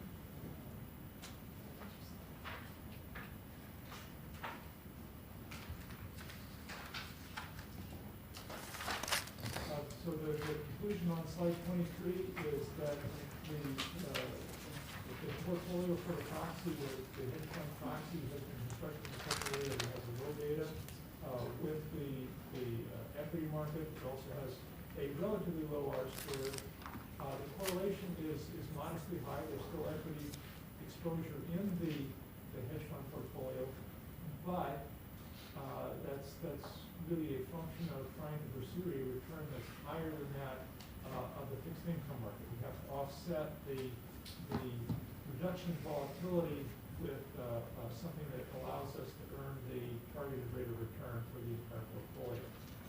But that return was competitive over this time frame with both equity and fixed income markets.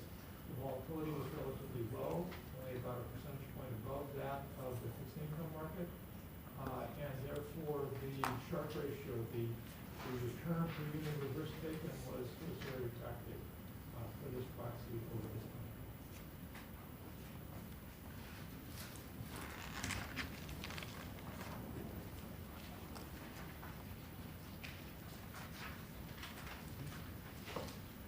Question time? Yes, coming out?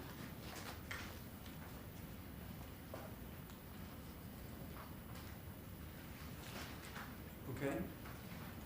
Let me just check with Jeff. Jeff, you okay? Okay. Let's keep moving. We're almost done. Yeah. We have a section at the end on asset allocation of large public peers and performance. That was also a question that came out in the last meeting. So on slide 25, what we're showing here is from Cal's database of 10 billion and up public funds, the largest 10 funds asset allocation as of the end of the last fiscal year. And please note, this includes Callan clients, data that is anonymously gathered from BNY Mellon, and data also anonymously gathered from InvestorForce. So there are some limitations on what we can get on an anonymized basis. I'll walk you through those. So first, you can see the funds in descending order of assets. The assets in the second column. Then we have the asset categories of cash, domestic equity, domestic fixed income, global balance, which is more of a legacy equity fixed income category. Global equity, there are two funds where the assets are reported simply for global equity, so not delineated between U.S. and non-U.S. Those are funds 7 and 10.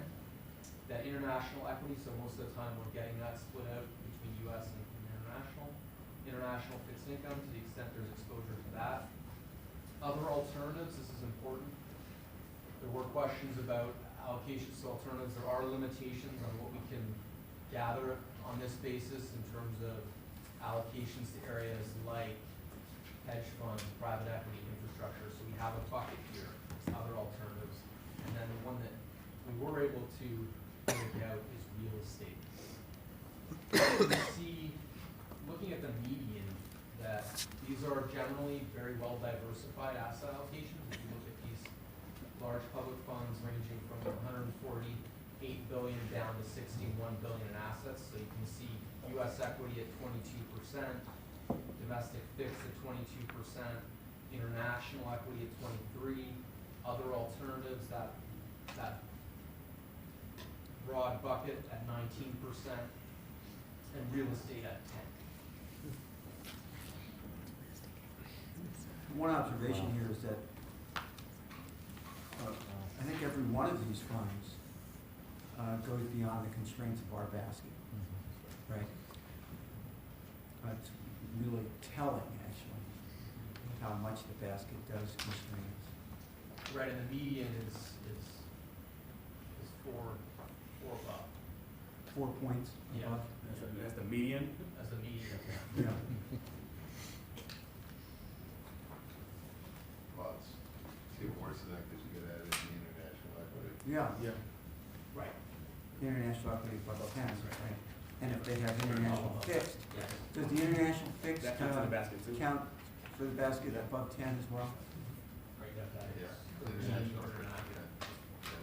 Yeah, that's why we're within, they're way above.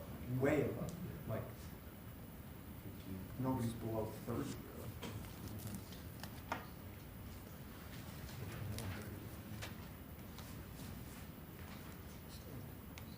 And even, interestingly, even if you take the low-cost portfolio, the international exposure that these guys were talking about is, well represented here. So they take the heavy international exposures and then add on another Alternatives, right? 25–30% Yeah. in alternatives. Yeah. So our reliance on U.S. equities is demonstrably greater. Right. than Make America great again. Oh. I didn't say that. Okay, and then on 26, what we're showing is the NYCERS total fund return versus the target for the last year, the last 3 years, last 5 years, and last 10 years. And this is for the fiscal year ending June 30th,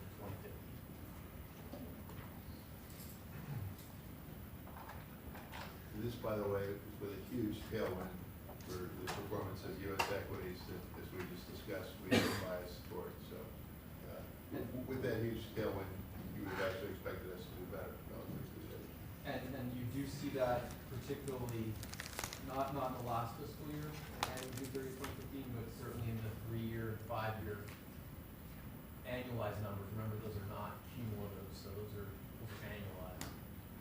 Understating in a sense, the equity bull market for U.S. equities. So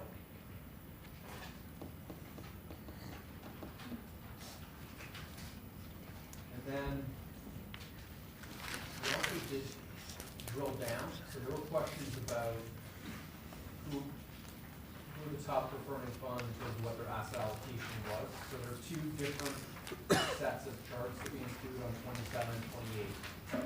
On 27, we're showing the top performing funds, so 1 through 5, over the trailing 5-year period.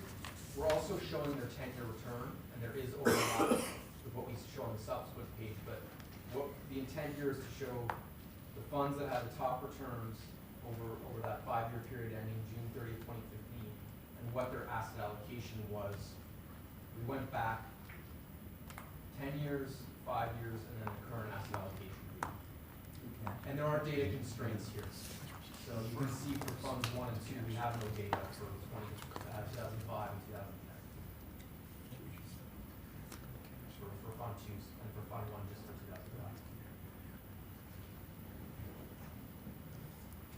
And again, there are, because we are looking at least in the sense of the same data set, we see the same themes about diversification.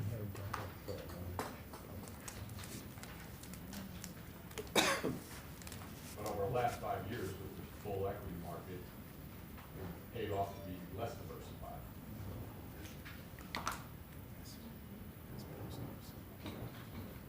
And then on 28, we're showing these are the top performing funds over 10 years. So as I said, there is overlap. Funds 1 and 2 are the same.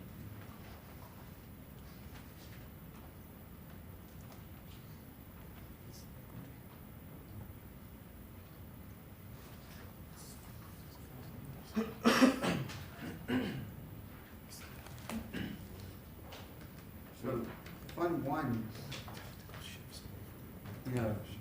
made a huge shift to cash. There's a lot of cash as of yes.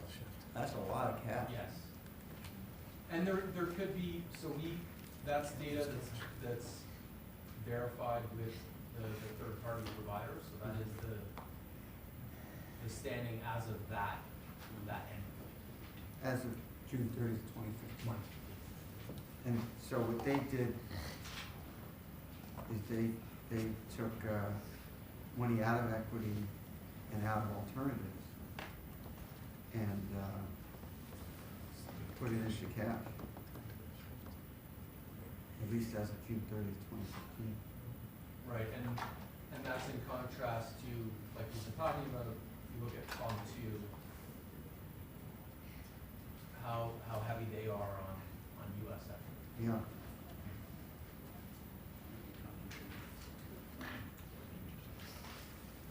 Fund 2, we actually did in the basket as of 2015, I think. Yeah, well into the basket.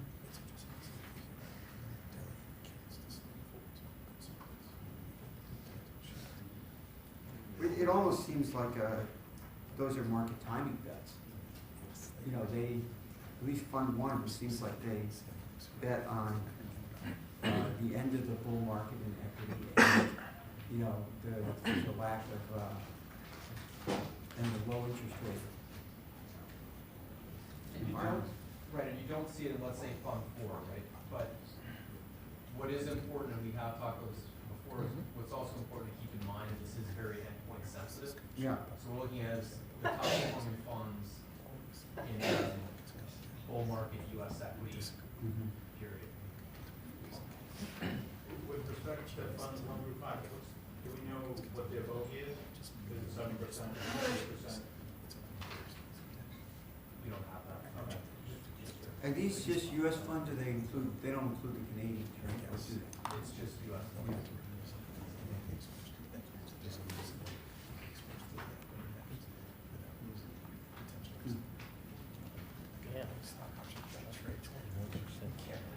John? I'm sorry, Andrew. So given the fact that we're talking about all of these, I guess this is a question for the board, not so much consultants, all these structural challenges with the basket clause, do we have any expectation or hope to kind of renew our push that we had last year to have that legislation amended? And if so, does it make sense to hold off to see what the outcome of that renewed push might be? Dave, I'll let you know. Well, I don't think it makes any sense to hold off. We have to do our asset allocation.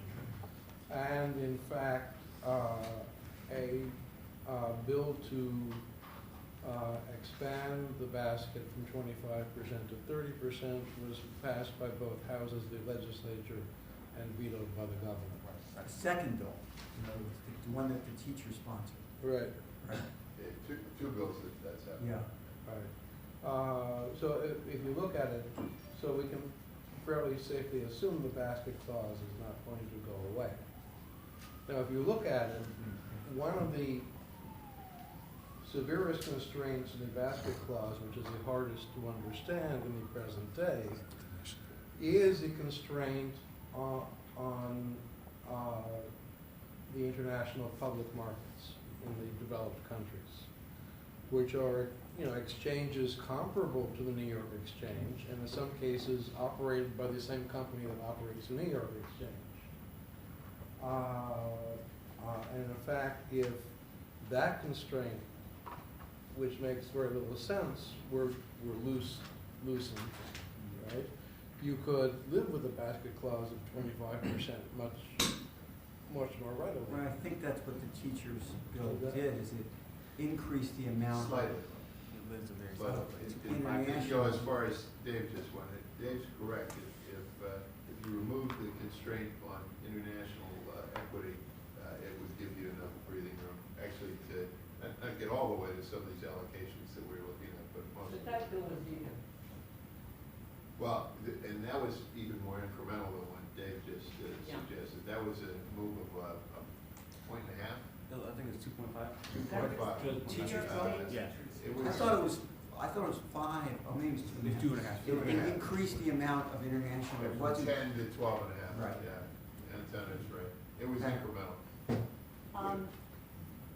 The state insurance fund never invested in the market. There's legislation in Albany now to change that, so that the state insurance fund could invest assets in the market. It's only 15%, but it's a big departure from zero. And that's the governor's operation, the state insurance fund, so I believe that's gonna go. Of course, you never know in Albany what's gonna happen, but Right. it's a Senator Martin's bill, and I think that bill has a chance of going. So knowing that, I was thinking maybe with the new improved governor, and we see that with the $15 wage, we see it with other things. maybe For we- everybody except CUNY employees, Well, that, I members. know, because we have people there too. But he has made progress on certain issues, so something to think about, maybe to put the bill in again. So give us some thought. Yeah, I just want to remind the board, we have gotten some relief with individual components through the years with respect to real estate that was passed several years ago, which gave us a little bit of breathing room. So we've been picking away But at not with Cuomo. No, but I'm saying in the last several years. But we've picked away at the basket, but there hasn't been any broad-based increase since it went from 15 to 25. Right, I do think the point is that we cannot do an asset allocation that assumes that there's going to be any changes to the basket. So we have to do an asset allocation with the basket we've got, not the basket we would Wish you were. Yeah, you could always do an interim rebalancing if you get some relief. Absolutely.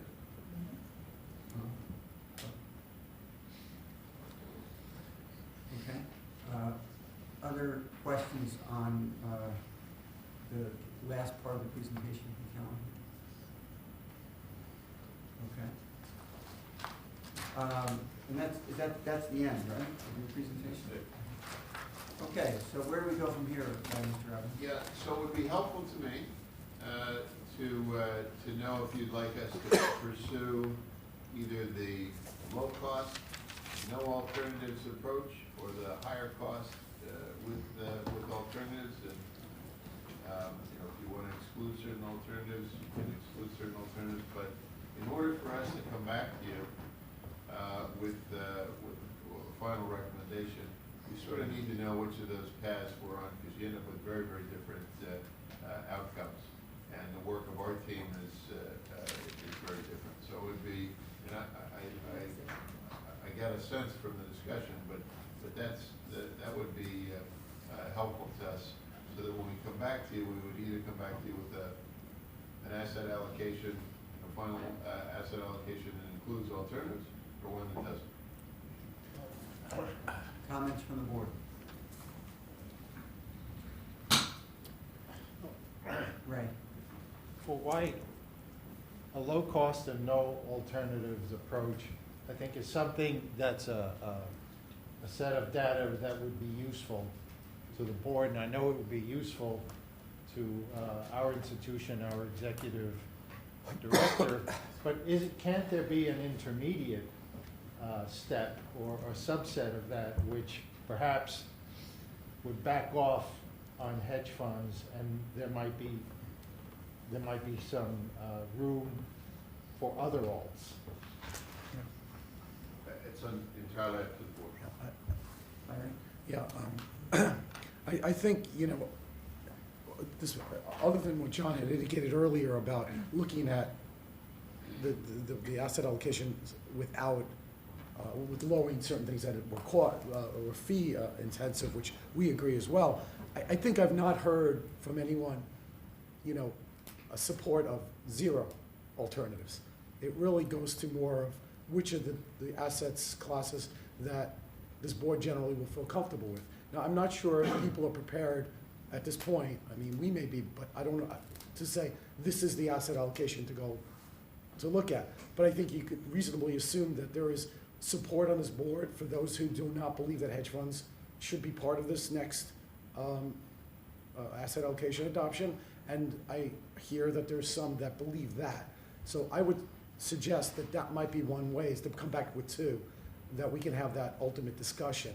But I don't think people here could say it's the zero alternatives versus the others, and I welcome other people to discuss that. I agree. Okay.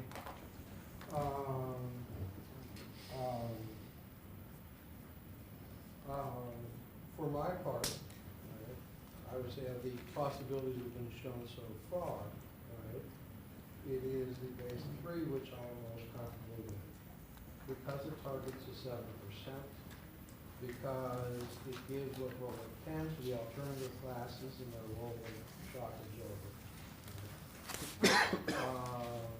Another allocation that perhaps some of the board members may want to revisit was an attempt to duplicate phase 3 with no hedge funds, with the result of upping the real estate allocation to 9%, which frankly I'm a little skeptical as to whether we would make that, and upping our international commitments, both in the developed markets and the emerging world. So that was actually in the February report.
So this may not be, really particular to asset allocation, but just to, fill trustees in to some conversations that are happening at other boards, as we grapple with these same questions and trying to, get comfortable with, this fundamental question, which is, how do we participate in these asset classes that we might have lingering questions about due to fees and performance and everything that we've been talking about.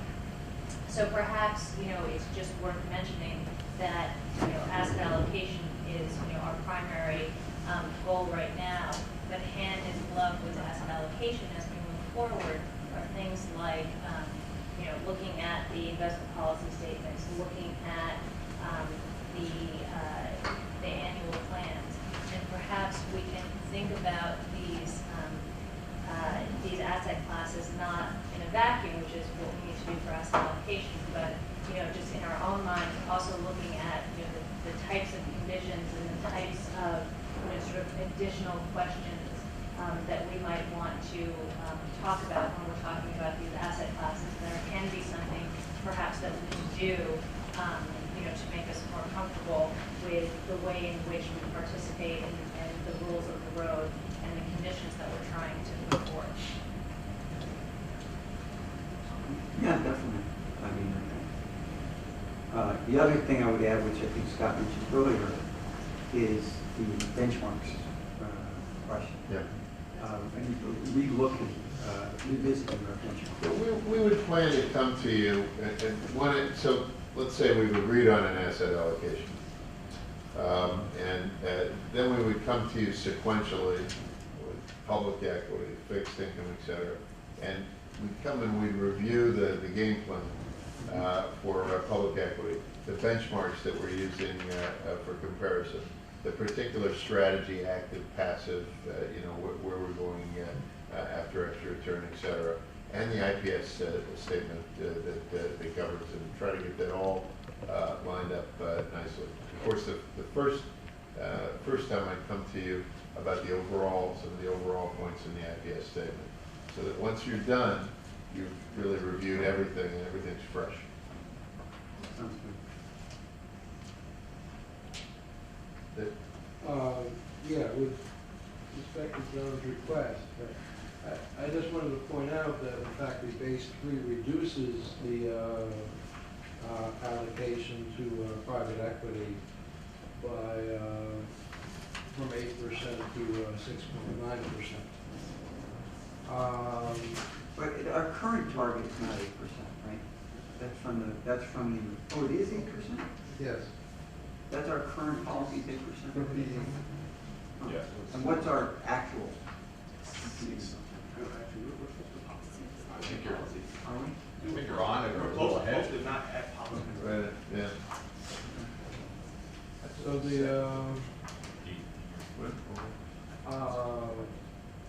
so here's my problem, right? My problem is I figure if we want to get down to zero in public equity, in private equity, that's probably going to happen around the time that John's kid is sharing the board. So, so if we wanted to reduce the allocation of private equity, I was wondering if, as well as a zero, maybe for educational purposes, a zero application is enough. But you're right, that for the next, say, 4 or 5 years, we're not getting zero. Right. So it would be, so we're looking at a 4 or 5. yeah, I think that makes sense. I think that makes sense. Do you want to cap the private equity at 5% in both cases? Is that what you want to do? I mean, it'd be interesting to look at a zero, but again, We'd like to look at both a 0 and a 5. but the reality is we won't get to zero for 15 years if we decide to move in that direction. And 5 years from now, the board might decide to move back up, right? I can tell you without even having done this, that the impact on the return at risk is going to be on the order of basis points again. It's not going to be substantial. In terms of eliminating private equity? it's probably more than 2, but probably less than 5. Basis points? It's interesting to me, truthfully, one of the takeaways here is given your hedge fund analysis, which shows, you know, a lot of positive factors that come with the hedge funds, that the impact from the last report, the asset allocation study that you gave us in February is so minimal. That's a function of the nature of mean variance optimization, is that things tend to have very little, once you add more than 4 asset classes, the marginal impact of any additional asset classes tends to be very small. And that's why, I think I mentioned last time, I'll mention again now, that other factors often come into play in determining what the allocation should be and what the expectation should be, including the IPS and the things that you talked about before, what your objectives are. It's one of the reasons why I think that the NYCERS OFI and the infrastructure look like they add more than others. It's that variation from the market, I think, which tends to add more value than just being exposed to the market itself. Because remember, taking out hedge funds, it's not like you're taking out 4 or 5% and it's going to nothing. You're adding 3% to equity, 2 to fixed, and that together kind of looks a lot like hedge funds. Marginal differences are small. Right, but honestly, that's sort of an argument for eliminating them because the impact is small and the implementation risk, if you will, is minimized, which is not something that's quantified. But the reality is these alternative asset classes are not just costly in terms of fees, but there's a lot of implementation risk, you know, and additional costs to doing it. You know, we have to hire the outside consultants and additional staff and all that, which probably, you know, is not even a basis point in terms of cost for a $60 billion fund. So I hope to make some progress in making that transparent to you at the March SIM when we talk about the BAM strategy. And you know, I've been asked to talk about the economics of you know, what we're paying for things, and so you'll get some good stats on them. Great. So anything else that folks want to ask the consultants for in advance of our next discussion? Yes, Alvin. I'd like to ask a little bit of the impossible to get us to the. I like to surf the efficient frontier and be at the most northwest quadrant. So if you could turn to page 26.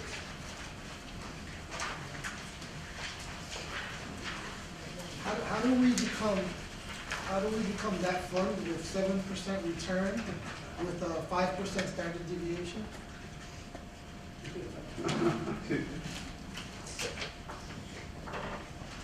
We want the 6.8% return. Well, it's close to 7. I mean, that's 6.8 with a 5%. With a Hey, even we could take the 8.5 with 12% because 12% is pretty much where we're at now. Yeah. So you know, leave us there. Well, that's what we're showing in the drill down. Well, We're not showing 8.5 what? with 12. Yeah, and you know, as Tom pointed out, I mean, these things are very concrete. We saw that 21% cash was just at the right time. So if they could do this, you know, regularly, year after year, that So would be great. that there is the 21% cash. No, I don't know. Which one are you looking at? So he's looking at The outlier, basically, the northwest quadrant. Yeah. Almost 7% return with. Okay. Yeah. Sorry, that's not the drill down one. I thought you were talking about the. No, I'm talking about how can we become that dot right there? Yeah. We're a dot, very far from that. How can we become that dot? That probably is the #1 fund, right? I mean, their return is essentially 8.5% over 10 years. That one we are showing. So, but Aldrin's talking about the one with the better. 5% standard deviation. Right, with a very good risk adjusted. Yeah. Yeah. We show the 8.5, that's it. Yeah, because you're doing it based on the terms, right? Right, yeah. So who's that one? What's the story there? I'm going to guess, Alden, I don't know the numbers, I'm going to guess that one has an extremely high alternative allocation in it in order to get the standard deviation that low. If you remember, the standard deviation in public asset classes was in the teens and low 20s, and hedge funds, for instance, was in the mid single digits, and you get some similar activities in other alternatives. But to get it that low, you either have to be holding a lot of cash or a large alternatives mix. I think it's good intuition, yeah. And we would not be permitted to do that because of basket clause. Right. Because for them, even in the worst case. Never mind all the scenarios we're looking at are going the other direction, but. Because even for them, in the worst case scenario, in a 2 sigma event, they're only going to go down 2%, a negative 2. But if they load it up on alts, you know, and they mark to market, they. But if you take it out 2 tails, I mean, you take 5 from the worst case scenario, for them will be -2. Yeah, if you believe that standard deviation, yeah, you're right. Right, now that's if, the thing is, if it's your own portfolio, in the alternative classes, you can be correcting for autocorrelation. That's to say, you can try to estimate how much of that low standard deviation may be due to the periodic valuation, which takes as a starting point the previous valuation. Yes.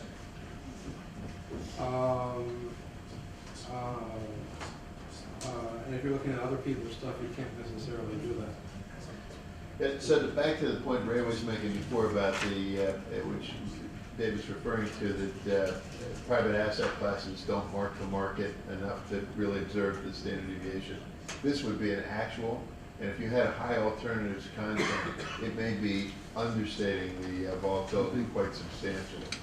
So for instance, if you had a high mix in private equity, it would be demonstrating a volatility of about 15%, but for all the reasons that Jim said, we don't believe that, and we design in more like 25%. So the more of your low standard deviation is made up by alternatives, the more skeptical you have to be that you can really achieve that, which is why these guys don't assume it when they make the forecast.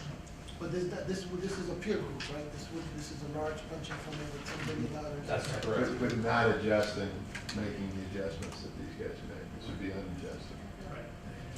Right, this is just the return for that 1 10-year period ending June 30th. And Tom, there's no way you can tell if there were tactical shifts, like going to cash, into the period. You can't say that they were 100% to their asset allocation, or if their asset allocation has ranges that they can go into. So you can't really compare us to this. You can just say, point in time, this is what it looks like. Well, you can see, all you can see on the chart on page 58 is that number one fund went from 0 cash to 1% in 2010 and 2015. You don't know when they did that. So I'd just like to remind you, this is greater than 10 billion, and we're at closer to 60 billion. So I think some of the comments that the consultants made earlier about harder to generate alpha as you have more assets might come into play when we're looking at that chart. So I just want to caution folks that there's a big difference between what, I don't know the size of that fund, so yeah, I just want to remind folks. Okay. So let me ask a question. It's not a substantive question, but do we need to get another date on the calendar for when we come back to this post-SIM? Because we don't have regular investment meetings. Does that seem like something we should do now, where we can pull our calendars out on the date that works?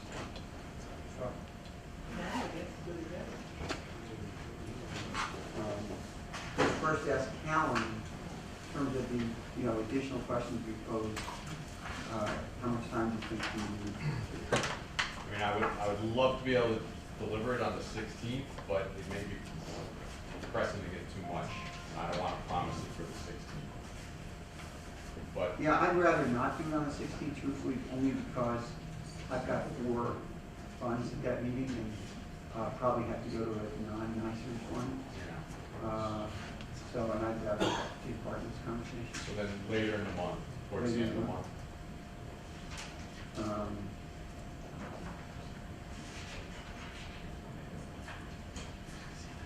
Can I throw out March 28th?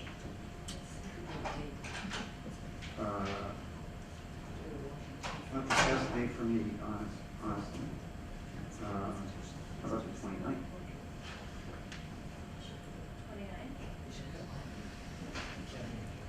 How about the 30th? The 30th. Ron, what did you say? We haven't had, what time? You I can't cannot do the 30th. 31st? I cannot do the 31st. Okay, this is why this is so much fun. I'm open on April Fool's Day. April Fool's Day. Okay.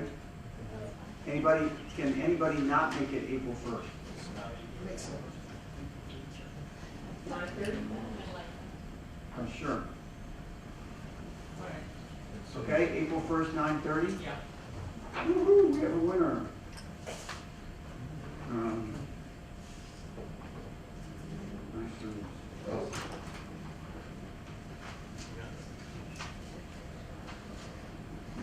California. Good video. Our CIO might not be able to. Oh, you might not be in I'm this. speaking in California, sorry. Okay, so let's not do it that Is there any other day that week that works for people? Well, I think we've gone through them all. I could do it the other one before. What's that? You had another day that was like. Wednesday the Well, there's 30th? some who couldn't make 30th. it all the rest of the week. Oh, Good. They can't make it. It's a Friday. It's Friday. oh, wait a It's not minute. Friday. Friday's the first is Friday, right? Yes, If we do it early in the morning, I Yeah. could do it. 9:30. When? What?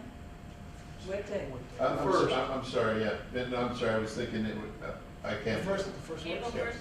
Yes. Great. April 1st? And we're gonna start promptly at 9:30, so you can make us fly. Oh, you can do April 1st? Yeah, I'm sorry, I was thinking it was Monday. I just misread my calendar. I can't do it.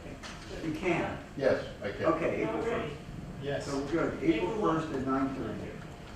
So it's not even the 3rd or 4th or whatever it is, NYCERS meeting for the month. The first one is the next one. And it's like this one, it'd be asset allocation only. Yeah. And we'll come back just to understand the to-do list for us and for Kellen.